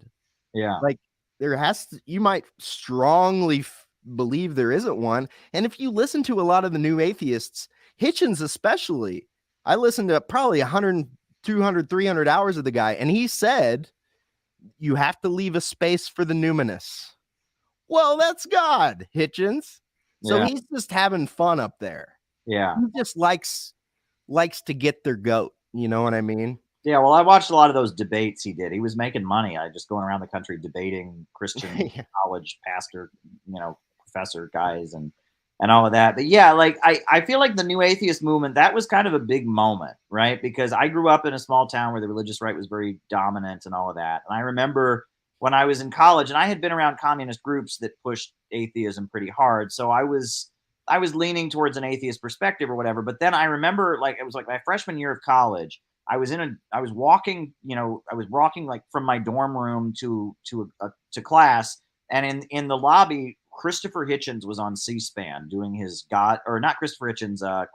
Richard Dawkins was doing his God delusion lecture, and like my whole dorm room were like gathered around the TV. Like it was like the whole dorm was like, what is this? You know what I mean? And he was openly on there doing his thing. And that was a moment where it was clear that like one section of the ruling class didn't like Jerry Falwell, Pat Robertson, that kind of thing. And that Obama had just come in, and Obama was there to like reset our relationship with Europe and reset our relationship with the Muslim world. And they decided for their own interests, they were going to give a punch in the mouth to the religious right, this grouping that has a lot of influence in the military and stuff like that. And they did it. And the consequences, it's like a ripple that just keeps going, because a lot of these alt-right guys were new atheists, right? Right. And it was like, they talked about, there was a pipeline, like it was alt-right. It would be new atheism. And then from there, it would go to libertarianism, and then that would lead to alt-right, right? And that it was like a lot of people that grew up in like evangelical families, they got on that new atheist train, and it led them to God knows where. I mean, it led them to some place, and now the government and the apparatus doesn't know how to control them, right? And that they used to have a place for all these people. They would just be evangelicals. Well, now, for their own reasons, they blew that up, and there's still a lot of evangelicals there, but it's a choice now. And that's I think what the difference is. Now everyone's got a phone and all of that. If you want to not be an evangelical, you cannot be an evangelical. There were a lot of people that were just in that because they grew up in it. They were in a small town. Everyone was an evangelical. Their parents were evangelicals. Their kids were evangelicals. We didn't come from monkeys. It's common sense. Just read the Bible. That was just the way everyone thought, right? And now it's not like that. Now one is an evangelical because one chooses to be an evangelical. And, by the time you're like a young teenager, you start to realize I can think the other way. And there's all these resources I can turn to that can help me think the other way. And that has really changed the nature. And I think even the evangelical movement itself has changed. I think even the way they approach things has really changed, right? Because they don't really have that, they used to just have their own corner of the world where they were the majority. They had their Christian universities, they had their, communities, and that they could just do things that way. They can't do that anymore. And I think even the way they operate has changed, in the past few years. I mean, would you argue that that's true? I think so. Yeah, I think they're on the back foot. They're not gone, but when I think about them, I think they're just kind of like in the back smiling a little bit. You know, it's like the Supreme Court stuff. I can see them kind of, you know. Right. Well, like, and Amy Coney Barrett, right? That's even more interesting because she made a big thing of, well, I'm Catholic, I'm Catholic, I'm Catholic. She's not Catholic. She's an evangelical. She's part of People of Praise, which is like a Pentecostal infiltration of the Catholic Church. They call it a parachurch organization, but they do Pentecostal prayer services, not in the sanctuary of Catholic churches, but in the basements, right? And they do the speaking in tongues and they do all of that. And they actually think that like the Catholic Church is the whore of Babylon, and they have a lot of like evangelical beliefs, but they're like funded and subsidized and facilitated by the Catholic Church. But she's not just a Catholic; she's People of Praise, right? And you look into that; she's part of this special community that is like, and that some people think Mike Pence may come out of that as well, because Mike Pence talks about his conversion experience, but he was a Catholic until like the 90s, right? So people think that he talks about he went to some Christian rock music festival and he had this conversion experience, but he was a Catholic from the time he was a kid up until like he was a politician. So, and then all of a sudden, then he did finally join a non-denominational church. So people think he may have been involved in such communities as well. Mike Pompeo also, right? I mean, he's Mike Pompeo. He's an Italian. He's from Kansas, right? He's an Italian. His last name's Pompeo. I mean, he grew up Catholic, but then he had some kind of conversion experience, right? And that the Catholic Church, right, in the United States, during the 80s, the Catholic Church was considered to be like subversive because they were against Reagan in Nicaragua and in El Salvador and stuff, that the Contras that were funded by the United States would murder Catholic priests and nuns because they were somewhat sympathetic to the Sandinistas, and there was liberation theology. And you had the U.S. government kind of fomenting this evangelical stuff to counter the Catholic Church, which they thought was kind of soft on communism. Right. And so it appears that at that time, sections of the American Catholic Church started cooperating with the evangelical right and kind of undermining the Vatican. And, and you get into that, and then people talk about Opus Dei and their politics. And then there's that whole crowd of what you call traditionalist Catholics that think that Vatican II is selling out. And a lot of them have like very anti-Semitic beliefs, and like Dr. E. Michael Jones is this big intellectual in Indiana who I like spent a lot of time with in Iran. We'd always be on the same bus, and he's got this huge following, and he's a very anti-Semitic traditionalist Catholic who, and his beliefs are very, very far right wing, but he will criticize capitalism and all that. There's some weird stuff going on beneath the surface. That's all I'll say. Yeah. I think one of the most interesting things about that is it was a couple of years ago on the flagpole at the First Baptist Church here in Salem, Missouri. I drove by one day and I saw the Israeli flag flying. I mean, a big one flying outside of the Baptist church. And I was listening to a guy the other day. I never listened to him before, but when you first start listening to somebody, you like pick up little bits they say and you kind of look it up, see, is that true? Is Caleb is telling the truth? And this guy, he mentioned, he was talking about how the biggest Zionists in the world are evangelicals. Yeah. And I'm raised by these people. The Jews can do no wrong. The Israeli state can do no wrong. I try to bring up to my grandpa, like, what about the Palestinians? And he just don't want to hear about it. Right. And then it's crazy because New York Jews think all Trump supporters are Nazis and want to kill. I know. It's like infuriating, right? I mean, it's bizarre, but like, your urban liberal, Jew thinks that, all the people. I was told many times that, quote, everyone in Ohio thinks that Jews have horns and tails. And I said, I've never met anyone in my life who's good enough to think that. I said that to this person. She said, no, it's true. It's true. I know. I someone went to Ohio and they told me that everyone there believes that Jews have horns and tails. I said, no, they don't. That's ridiculous. My grandma's the biggest Trump voter ever, and she'll get out these books, these genealogy books, just to prove that she's like 1/8 Jewish, and she's so proud of it. You know what I mean? So she could be one of God's chosen.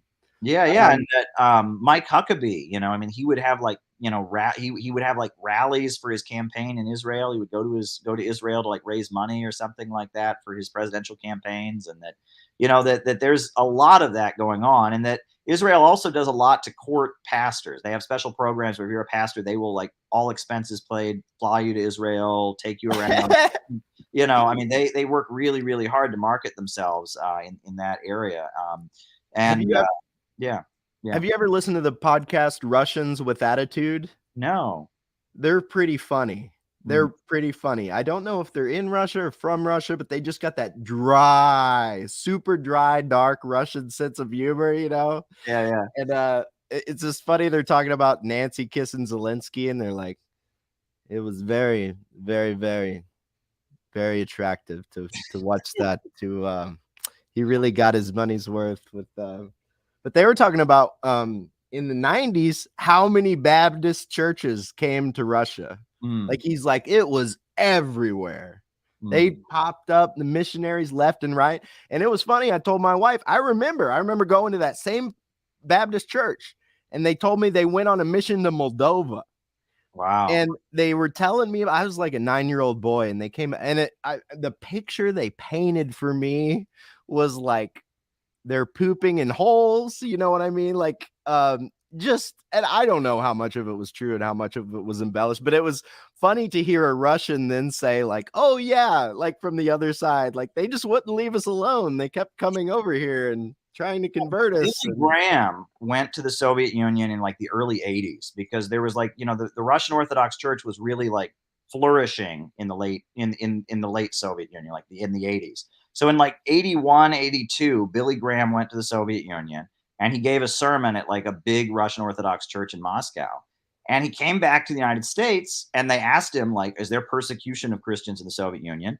And he just answered honestly. And he said, no, there's not persecution of Christians in the Soviet Union. There was more people in that Russian Orthodox church than are at my church on Sunday in North Carolina. And, they're freely practicing there. I met with all kinds of different Christians there. And, it's happening. And all the mainstream media just like went against Billy Graham. Like, how can you say that? No, the Soviet Union murders all Christians and all of this. So after a couple years of being canceled for this, he finally had to do like a photo op with like Christian refugees from the Soviet Union and apologize for everything. Right. And it's weird because Billy Graham was somebody who was just considered, and they probably sent him over there. That was probably some like CIA, I'm sure. Yeah. And that just him coming back and saying honestly what he saw, which is that they were not persecuting Christians, that was like not tolerated in US media. Because it went against the standard narrative. The other thing that I remember hearing a lot of, there were a lot of Mennonites in the area I grew up in. All of these people, like teachers and stuff, that I had would say, I spent my summer in the 80s smuggling Bibles into the Soviet Union. They were not smuggling Bibles. I don't know what they were smuggling in there, but it wasn't Bibles. Okay. I don't know if those Bibles were full of cash or heroin or guns or something, but I've heard that so many evangelicals that are like a generation older than me will brag about, in the 80s, I spent a summer, I went over to West Germany and we would help smuggle these Bibles over the Berlin Wall. And I'm like, I don't know what you were doing, but you were involved in spook shit. I'll tell you that. Well, once you know what we know, it's kind of like I'll be reading these. I'm reading a great spiritual text right now from 1954. It's by a guy named Yule S. Anderson. Amazing. I mean, it's just all about believing in yourself, not having any fear, doing what God wants you to do. And then snuck in like chapter 8, it's like, and of course, we want the means of production to be owned privately. But for me, it's just like, it's okay, man. I'll let it go. Yeah. It's written in 1954. It's America. This guy doesn't know. It's okay. So, yeah. But a lot of people would be like, oh, don't read that book. Don't recommend that book. You know what I mean? It's like, yeah. Right. Yeah. You got to take what you can. I mean, you got to take what you need, right? Mind the nuggets. Yeah, because I mean, there's little nuggets you can get out of all kinds of things, right? I mean, I'll tell you that much. You can find all kinds of interesting wisdom in odd places. So, and that we have to also kind of realize there is something missing in our movement, right? I mean, you know what I mean? It's like the fact that the bread tube crowd has been able to do what they've done, right? And the fact that all the old communist groups are falling apart, like, you know, we do need to take from other movements. We do need to learn things. I mean, the fact that I've rediscovered my faith, well, honestly, I realize why that is now, is because of the fact that faith is illiberal, right? And the enemy now is liberalism, right? You know what I'm saying? So it's like, I understand why all the boomer communists were all so anti-religious, because they were coming up in a different time. But now liberalism and postmodernism has this hegemony. That's what we're up against. All the socialist countries are now religious, because religion is a form of illiberalism, and socialism is also a form of illiberalism. So they're like walking hand in hand against the liberal order. And so we're in a different time. The alignment is different, right? And that requires us to kind of, you know, develop a new model. And that there is, when you first get into this stuff, right? I mean, when you first discover how much we've been lied to, right? That the Soviet Union wasn't hell on earth, and they did raise all these people out of poverty. And when you first discover how much you've been lied to, there is this tendency to just say, well, if we just need to just apply communism in the most pure way, right? We just need to apply the pure Marxist Leninist way, and that'll solve everything. It's like, no, it won't, right? Because if that was the case, we would have won the Cold War. Like, clearly there were issues, and the world has changed a lot, right? And that, you know, it's like, you know, I talk about generals fighting the last war. The woke thing is the imperialists have changed up their game, right? So now we've got to change up our game, right? I mean, you know what I'm saying? It's like, you know, it's like jujitsu, where you use your enemy's strengths against them, right? That's kind of what the imperialists have done, right? And that's also kind of what we need to do, right? It's that, you know, that they discovered that it was easier to fight communism with liberalism than it was with their own ideology. That's what they discovered over the course of the Cold War, that the conservatives wanted to fight communism with McCarthyism, with, you know, Christianity, with patriotism and all of that. And the liberals realized that that doesn't exactly work. The best thing to do is just spread this pessimism, spread this liberalism out into the universe. Tell everyone that there is no real truth, and that question everything. Think for yourself, and you know, drugs. And that only goes so far. Right. But that was a much more effective way of fighting the communists, right? But then it's like almost like you have to imagine they like spread some poison gas, and they like shot some poison gas out in the universe, and then a big wind came and blew it right back at them. Because if you look at the United States, that's what's destroying us now. And it's this very like poison bioweapon or whatever we deployed against the communists. And yeah, it brought down the Soviet Union. But now Russia, they put the pieces back together, and now Putin's riding high and fighting the imperialists, and China's on their side. And you know, they've kind of recovered from it there. It hit them first, and they've kind of figured out ways to manage it, and they've recovered from it. And now it's blowing back at us, and it's destroying our society, right? I mean, and we don't know what to do about it. And there's so many examples like that, just like the woke thing, right? The communists said to fight the United States, we're gonna, you know, play up the oppression of black people. And so now the imperialists realize, okay, during the Cold War, that was one thing they always had on us. So now as they're gearing up to attack the Soviet Union, to attack China, or to attack Russia, or attack China, you know, they're playing up, look how anti-racist we are, and we're gonna attack Russia and China for being homophobic, and that, you know, and so they're like, again, they're fighting the last war, right? They're trying to, you know, prepare themselves. And then on top of that, I noticed that Russia and China and Cuba and Venezuela and Iran, they're all less totalistic than they were during the Cold War, which is good, right? I think that during the Cold War, there was this absolute demand that like every person in the country become a communist, and that, you know, that every person in the country agree with the party and all of that. That's not the attitude. You know, in China nowadays, a lot of people, they don't care about communism. They just want to start their own company. They just want to get wealthy or whatever. But if you ask them, hey, you know, I mean, is the Communist Party good? They say, yeah, look what they did. Look how wealthy our country is. They support it. Yeah, but they don't, there's not like a demand on every person that they like adopt Mao Zedong thought as their true teaching, and that it did get nuts. I mean, I've heard people talk about, I have this pamphlet. I really wish I could find it on the internet. It's called The Application. I found it in the Workers' World Party office, and I used to like laugh about it. It was so funny, and other people have read it as well. It was called The Application of Mao Zedong Thought in Everyday Life, and it's chapters by different jobs, how they apply Mao's teaching to their job. And like the first chapter is by a bus driver, and he's like, I do not drive too fast because Chairman Mao teaches us that ultra leftism is not correct. So it's like funny jokes. Well, yeah, but it's serious. It's not okay. serious. Like this was a serious pamphlet, you know, about how they like apply the teachings of Mao's Red Book to like shoveling coal in a coal mine, and and how like and it got to be a little silly. I mean, you hear stories about like like when you would go to the grocery store during the Cultural Revolution, like the clerk, you'd pay for your food, and then the clerk would be like, "So political power grows out of the barrel of," and you'd be like, "A gun," and they'd be like quizzing you on your Mao at the grocery store. Like that's insane. Yeah. And I think that the liberalism was very good at just ripping that to shreds, because there's going to be resentment if you impose ideology on people that harshly. There's going to be resentment. People are going to be like, no, they're going to reject it. Right. So now if you look at China, you look at Nicaragua, you look at these countries, they don't do that anymore. Right. They have their ideology. And if you want to be part of the government, if you want to, be part of the people that end up, rising up the ranks of the party, yeah, you're going to learn it. You're going to be vetted. But they don't feel a need to impose it on everybody. If you want to go start your own business, start your own business. You want to watch American movies, watch American movies, but understand that we are founded on these principles, and Marxism, Leninism is what guides our country. It's why we went from being a poor country to being a wealthy country. And that's a much, much healthier way of doing things, yeah, go ahead. Yeah. I feel like they've really squared the circle. Yeah. I've been watching that Terror Zone. I told you about it, Adam Curtis, and you just got to ignore the subtitles at the bottom, because it'll be like Ukraine, and it'll show Ukraine, and it'll be like Stalin focused all of his might because he needed and you just ignore that. And I just like taking in the footage. But it is like right now I'm in like 1988, and you can see that it is what you said.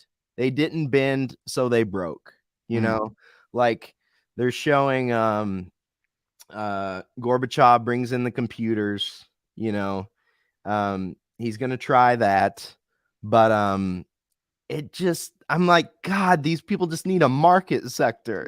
They just got like he talks about how the planner economists, they did nationwide surveys and they found out women wanted platform shoes. And so they said, okay, well, put that in the plan, start producing platform shoes. But by the time they could produce platform shoes, they weren't in style anymore. And so then they had all these platform shoes and nobody. And it's like, okay, does anybody really need platform shoes? Yeah. Not really. Have a shoe designer, right? There's got to be, some woman or some gay man who wants to design shoes, or maybe some straight man. I want to design shoes. Yeah, let him. How dare you? Yeah, and let the government like subsidize him to like start his like shoe designing co-op with like 5 other guys that want to design shoes, and they get like a government subsidy, and then a state computer tech company sets up a nice website for them and all of that, and then and then they bring in like foreign investment, and they go to international shoe gatherings. That socialist countries have that now. Venezuela's got a whole bunch of guys or women like that. The micro entrepreneurship program in Nicaragua, and that on socialism and state industry is good for heavy industry. It's good for healthcare. It's good for power plants. It's good for coal mines. It's good for manufacturing steel. Agriculture, food, and stuff like that. But when it comes to consumer goods, you've got to have a market sector for that. I mean, you're going to have government bureaucrats design toys for kids? Of course not, right? You got to have somebody who knows what kids like, that knows what's cool, and they're designing it. There's a role for market mechanisms in socialism, I think. Cooperatives, that's better. No one's exploiting anybody else. But even private companies, right? A private hotel, is the hotel owner going to do all the work himself? No. I mean, if he's taking the risk and doing that, but again, profits shouldn't be in command. That's it. That's the real magic. How do you ride that tiger? Yeah. How do you keep those market forces? Well, you have to have a population that's well mobilized, and you have to have a government that depends on a well organized population to carry out its will, right? And that a government that isn't just a representative of the corporations, but does the opposite. I tell people, under capitalism, the corporations control the government. But under socialism, it'll be a government of the people controlling the corporations. That's what we need. A government of action that fights for working. Amen. You got to deliver the goods. I mean, if you build 16 high-speed rail lines crisscrossing the entire country, that's going to help you get some support instead of promising to forgive, 1/6 of your college debt and then saying, "Oh, sorry, they won't let me do that." I can't do anything for you. Absolutely. That was a huge realization for me and I think it was actually the RCP, a pamphlet they wrote in the 60s or 70s, and it was like dictatorship of the bourgeoisie versus dictatorship of the proletariat. And it just explained it very simply. Yeah. And I was able to see that we're living in the former and to understand what the latter is. And some people explain that to me. I go, just look up the Chinese Constitution. It says it on the first page. Dictatorship of the proletariat. It's not like they're hiding what they're doing. No. You might want to think, if they're willing to say that on page 1, you might want to look into what it means. Yeah. And it means your boss can't jerk you around is what it means. Yeah. At the end of the day, if we're going to have a government at all, it should help people. Absolutely. All right. Well, it's getting late, but I'm sure you want to keep streaming. Don't let me hold you up, but I'm going to say wrap up. I'm going to try some of my equipment, but oh man, you made my night to drop by. Yeah, I'm glad I could. It was totally random. I thought I'd turn on your stream now that I'm home from the movies, and then you opened it up, and so I just jumped in. So there you go. Well, I'll have to pay back the favor one day. We'll have to do absolutely. It again. I'll have you on. Sounds good. An interview a teacher in the boonies. Absolutely. Absolutely. All right, I love you, my brother. Same to you. Get some rest. Be well. How much is see a better movie next time? Yeah, absolutely. See you guys. Take care. Yep. Oh man. Oh, a hero. A hero dropped by, y'all. A hero dropped by. That is the one and only Caleb Maupin. I would not be doing this stream if it weren't for that guy. I don't know exactly how it worked out. I'll tell you a little bit about how I met Caleb. And also, Caleb, I got to get better at using that MP4 downloader or whatever and cutting this stream out and putting it up, because I think people would like to see that. I sure would. I watch everything you do. And Franco said this, which I thought was really nice. This is one of the best streams I've ever seen. So many solid concepts and thoughts. First time hearing Tyler McConnell, and he's solid. Like a rock. Strong as I can be, like a rock. That's it. Chevy. Like a Chevy. Anyway, I remember... I've told you guys before, I think, but back in the crypto boom, I did pretty well, and then I did pretty bad. And as a typical American male, you blame yourself. You blame yourself about what could have been, what went wrong, and then you realize at the end of the day that it's just money, and God has a plan for everything. And so for me, if that hadn't happened to me, there's no way I would have worked at the pharmacy in the summer and saved up money. I really don't think I would have went to CPI Kansas if I hadn't went through that troublesome period. When I went to CPI Kansas, and I would thoroughly recommend anybody listening to this to join CPI. What is the link? CPI join. Let me see if I can find it. I'll type it all out. Center for Political Innovation. Here it is. CPI, join CPI. So the join button's there. I'm going to put this link up because I like y'all to read the 4-point plan. That's what really sold me. But CPI USA, right there. /join, I believe, is the join. Join, here it is, if you want to join, which I would strongly suggest joining. $10 a month, and try to get your behind to one of the events, because it will inspire you to do things that you've always wanted to do, but you just didn't have the courage to pull the trigger on. Like me talking to you on here right now. I never would have thought in a million years before I went to that event that I would be doing, what is this? Like my 10th, 15th stream on a brand new equipment. I don't know how that happened. I swear, man. I swear. And even if it's not true, even if you want to be cynical and be like, that's not how the world works, you're lying to yourself. I don't care. Right? As a belief, what belief can I choose? I choose to believe that if you take a step confidently in the direction of your dreams, if you want to go to CPI Kansas and learn from Caleb Maupin how to build socialism in America, to do the real Bernie Sanders movement, that's awesome, Lionel. Do it. We need 1,000 flowers to bloom. We need to engulf. Think if there's like 1,000 of me, 1,000 of Lionel, 1,000 of Caleb. It's going to be overwhelming. And we're all going to connect with different people in a different way. This is not a competitive game. It's a cooperative game. Okay. Anyway, I went there. I met Caleb. And I told him, I go, Caleb, I want some of your courage to rub off on me. I came here and I wanted it to rub off on me. And I was always worried, like, oh, the feds are going to track you if you do this kind of work, blah, blah, blah. I remember when Snowden was on Russell Brand, who I always watch Russell Brand. I was like, that's exactly what I should be doing. Me and Russell Brand have almost exactly the same personality.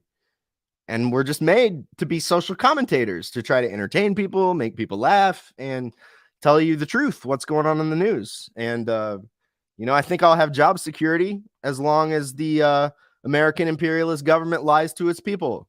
There's going to be a need for me, for Russell, for Caleb, for everybody, for Lionel, everybody. Everybody wants to do this. The wide open lane. There's so much bullshit in the world that we can all focus on a turd and point it out to everybody else and call it for what it is. Tell everybody it stinks. And it's okay to say that stinks.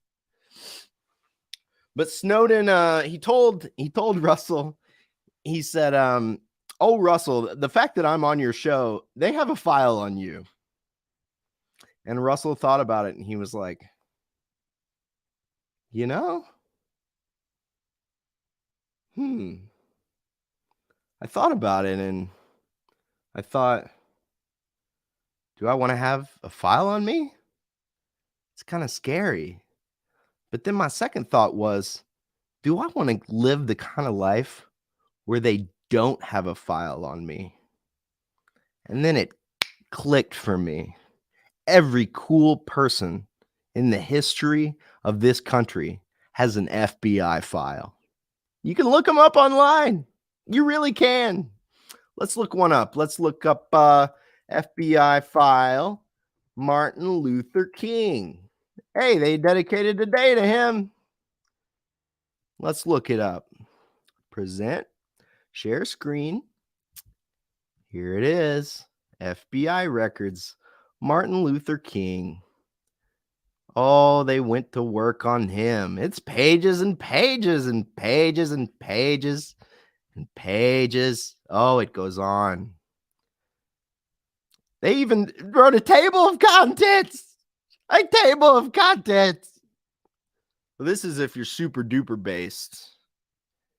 You get a table of contents. All right.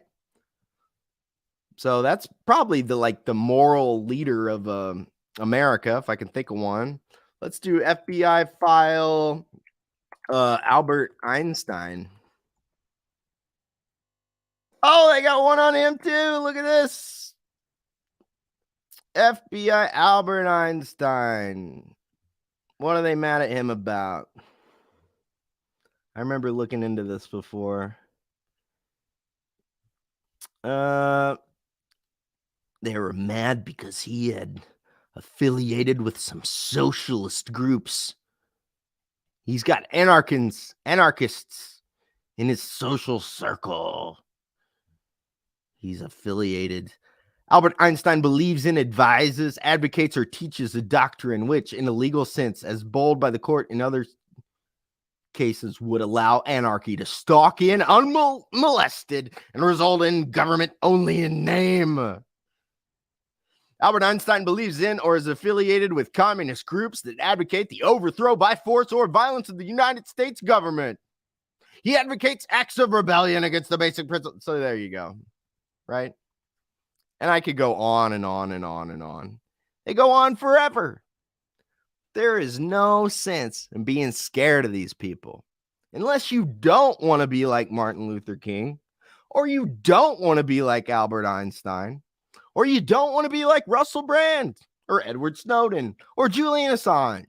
You just want to live in a nice, comfortable cocoon and have your little cabin in the woods and drink Bud Light and watch whatever muck is on Netflix tonight and get some ice cream out of the fridge.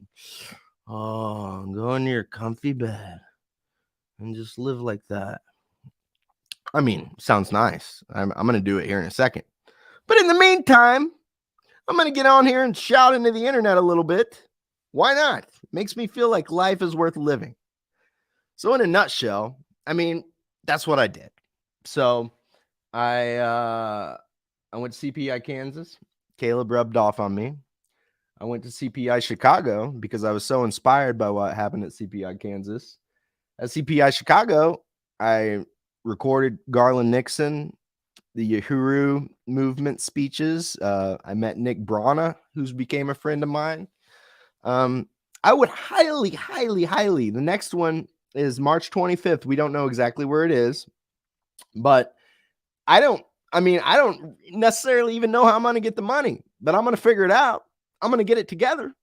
Okay. And I'm going to make it to that rally at People's Party rally, February. I don't know exactly when that one is. The People's Party movement. All right. It should be right on the front, I would bet, when the rally will be. And maybe it's under news here. News. Oh, come on. It's got to be on there. I can't remember exactly, but it's in February. It's in February. Let me try Google real quick.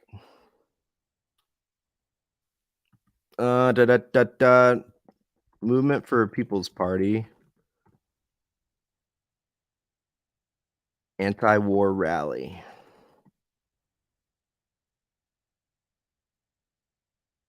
Let's look at their Twitter. There it is. Can you see that? Let's do it this way. There it is. Nick Brana, this February, on the anniversary of the Ukraine war.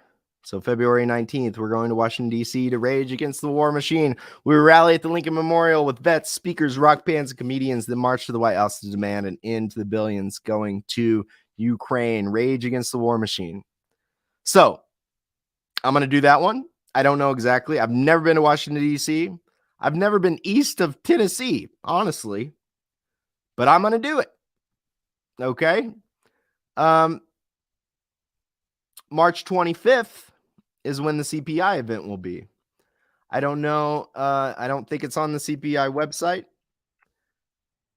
But we're still figuring out the venue, figuring out everything like that. But it's going to be March 25th. And you guys should come to that too. It's a great organization. You should join it. That's what I'm saying. It inspires you. It gives you hope. Right? And there's an actual plan of what we're going to do. We're going to do mass mobilization to rebuild the country. Right? If we're going to have a government at all, it shouldn't be giving $150 billion to the Ukraine. It should be giving $150 billion to the American people by upgrading our infrastructure. There's absolutely zero excuse why you cannot take a high-speed train from LA to Chicago to New York City. There is no excuse in the richest country in the history of the world, except we live in imperialism. And all that money's being funneled over to the Ukraine. So it goes to Northrop Grumman and Boeing and Lockheed Martin and Raytheon. They're using your tax dollars to boost their own stock. And that's why you don't have enough money to ride a high-speed rail. That's why it doesn't exist. It also comes down to like private land ownership. But you could do it. Most farmers, the right price, they'll let you build a high-speed rail. Number two, especially if it helps them make money, it creates a huge economic corridor. I mean, where I live, the entire history of the town is like they all talk about how, oh, we built a rail line. Like here in Salem, I was looking at one of the old newspapers, and they talked about how around the year 1900, the town pooled its entire tax base, all the money for 1 year, to build a rail line from Rolla to Salem. And I mean, imagine if you built high-speed rail, the country would explode. It would explode. Like in China, they got economic corridors. It's not just a high-speed rail. There's like 50 miles on each side of the rail, just explodes in business. It's amazing. Okay. Number two, public ownership and natural resources. This is the one for me that just makes so much sense. Like, Thomas Paine explains it best. Somebody made this computer I'm using. Someone made this microphone, this shirt, the building I'm living in. No one made lead or oil. So, the proceeds from the sale of that should be nationalized and used to benefit everybody. Okay? If you create something new, the Shure SM57, okay, you can make a profit off of it. That's cool. But the natural resources coming out of the ground to make it, that should be socialized. You should figure out a way to help everybody with that, because God made that for everybody. He didn't make it for certain people to enrich themselves and screw everybody else. Public control of banking. Imagine if the banks worked for everyday people and not as a way to get you in debt forever, to enrich themselves, right? If you play the stock market, you can see pretty quick.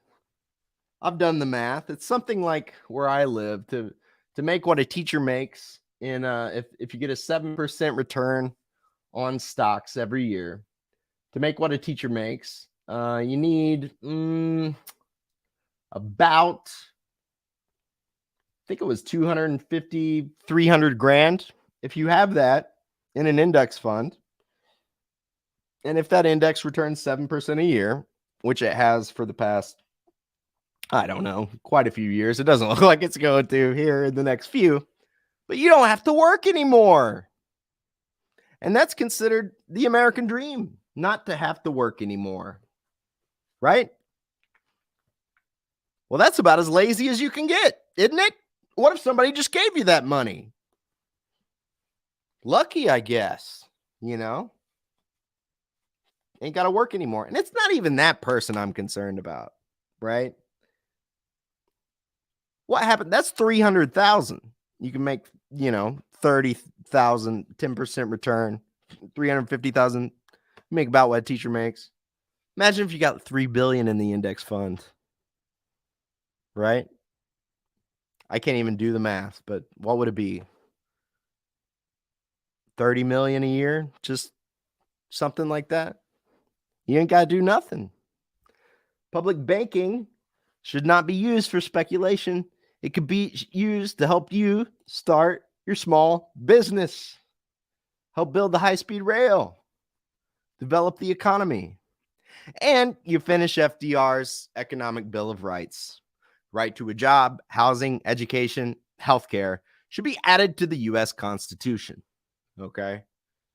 FDR said this in his speech at State of the Union 1944. Okay. I can show you the video of FDR saying that. You know what? Actually, I think I will pull that up. And FDR will go on out on that. I think I'm going to stream tomorrow night too, because I didn't get nearly enough time. To try out my new music equipment. And I still got a lot. Hey, thank you. Thank you, Tony. I got to get to bed too, man. Hey, that means a lot to me. I'm going to cut out that Caleb specific part, but I'm glad you guys liked it all. Okay, so we'll share this. We'll watch this one. And then we will go to bed ourselves. I got some cuddly babies and a beautiful hot wife waiting for me upstairs. I'm living the American dream. Minus the nationalization of resources. We'll get there. The mass forgiveness of predatory debt. All right. FDR second Bill of Rights footage. I do like old Hartman, his smug liberal tone. I can't take that one, but I do like that they just have it right here. Second Bill of Rights. Every American has the right to a job, an adequate wage, and decent living, a decent home, medical care, economic protection under sickness, accident, old age, or unemployment, and a good education. So just like number 4 on the CPI. So send us out, FDR. In our day, certain economic proofs have become accepted as self-evident. A second Bill of Rights, under which a new basis for useful from the economic... Okay, let's try this other one. And here's FDR proposing Can't hear sound out of any of it. that we amend the Constitution to the United States to expand our definition of rights. Let's try it again. Maybe I got to hit the speaker. Certain economic proofs have become accepted as self-evident. What's going on? A second Bill of Rights is going so well. Oh, I bet I know what it is. I bet it is coming out of the vault. Let me try to put it back to this and see if it changes it.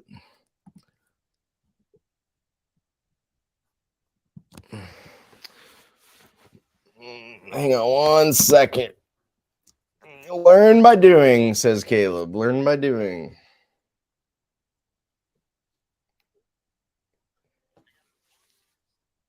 Okay, so let's push play on this and see if you can hear it.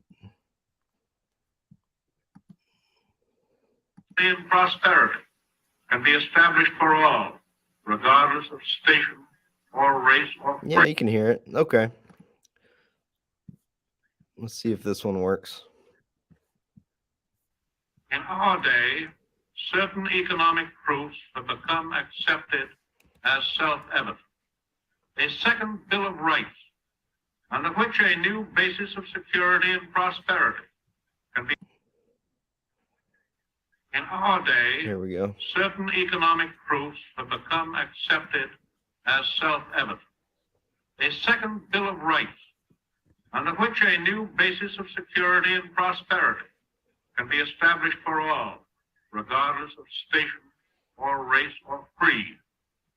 Among these are the right to a useful and remunerative job, the right to earn enough to provide adequate food and clothing and recreation, the right of every farmer to raise and sell his products at a return which will give him and his family a decent living, the right of every businessman, large and small, to trade in an atmosphere of freedom, freedom from unfair competition and domination by monopolies at home or abroad, the right of every family to a decent home, the right to adequate medical care, and the opportunity to achieve and enjoy good health, the right to adequate protection from the economic fears of old age, sickness, accident, and unemployment. The right to a good education. All of these rights spell security. And after this war is won, we must be prepared to move forward in the implementation of these rights to new goals of human happiness and well-being. For unless there is security here at home, there cannot be lasting peace in the world.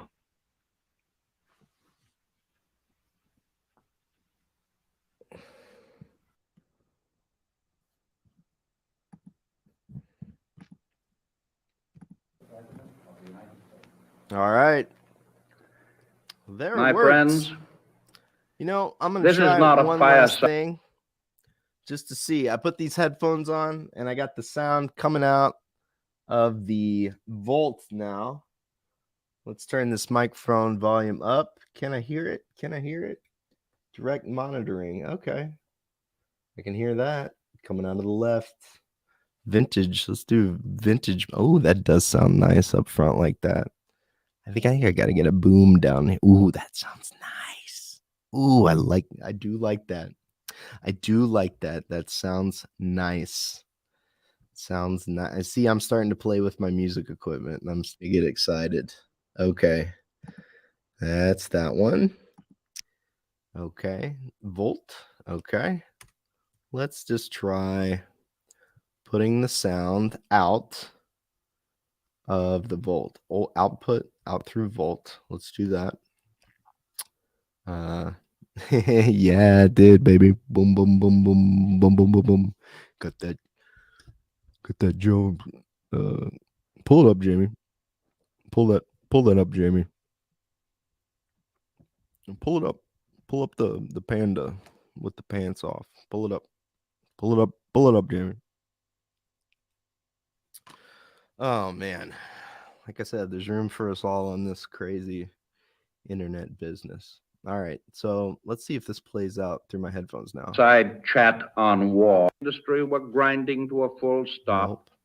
When the whole banking system of our country had ceased to function. I don't know. Is it playing out?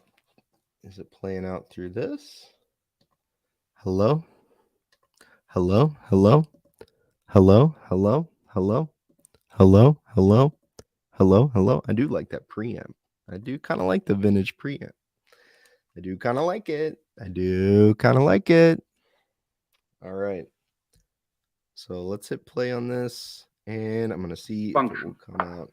I well remember that while I sat in my study in the White House, preparing to talk with the people of the United States, I had before my eyes.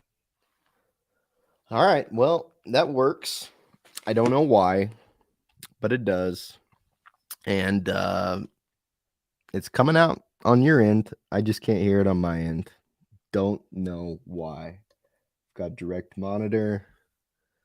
Okay. How about now? The picture of all those Americans with whom I was talking. Don't know what I'm doing. I saw the workmen in the mills, the mines, the factories. Something is just off, but we'll figure it out. We're gonna learn by doing. So, Josh, here's it. I got you. Doing his spring plowing. All right. So we still live in capitalism. There's no echo. What did they say? About their life savings. Capitalism. So I tried to convey to the great mass of American people what the banking crisis meant to them in their daily lives.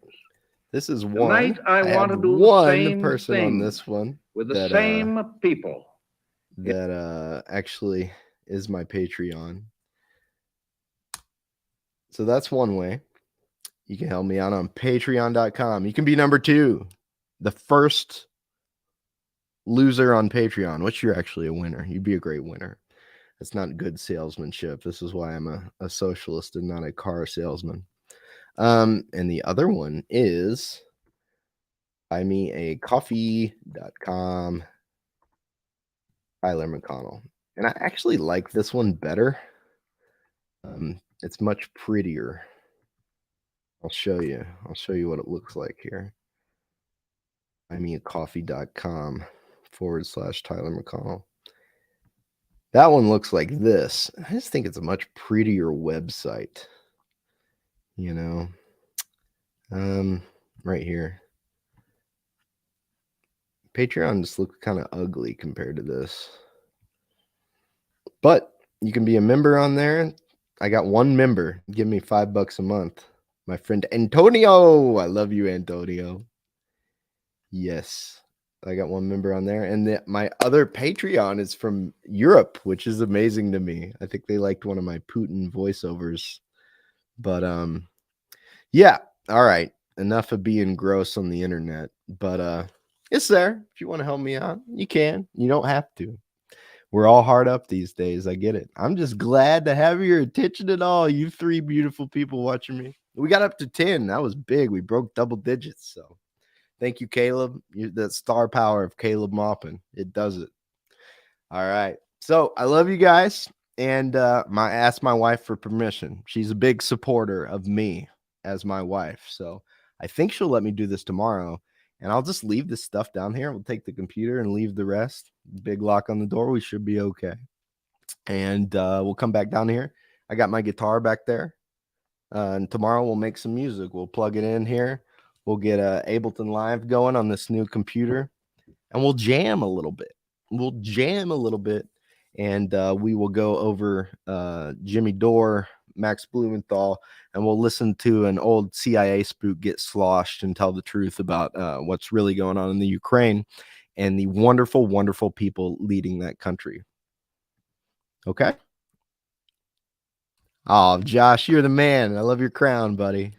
Well, y'all take care, and I got to figure out how to cut that up, Caleb, because that was a good talk, man. I'm going to go back and listen to it while I fall asleep. It's kind of weird to listen to your own thing, but it's how you find the timestamps. So I love y'all.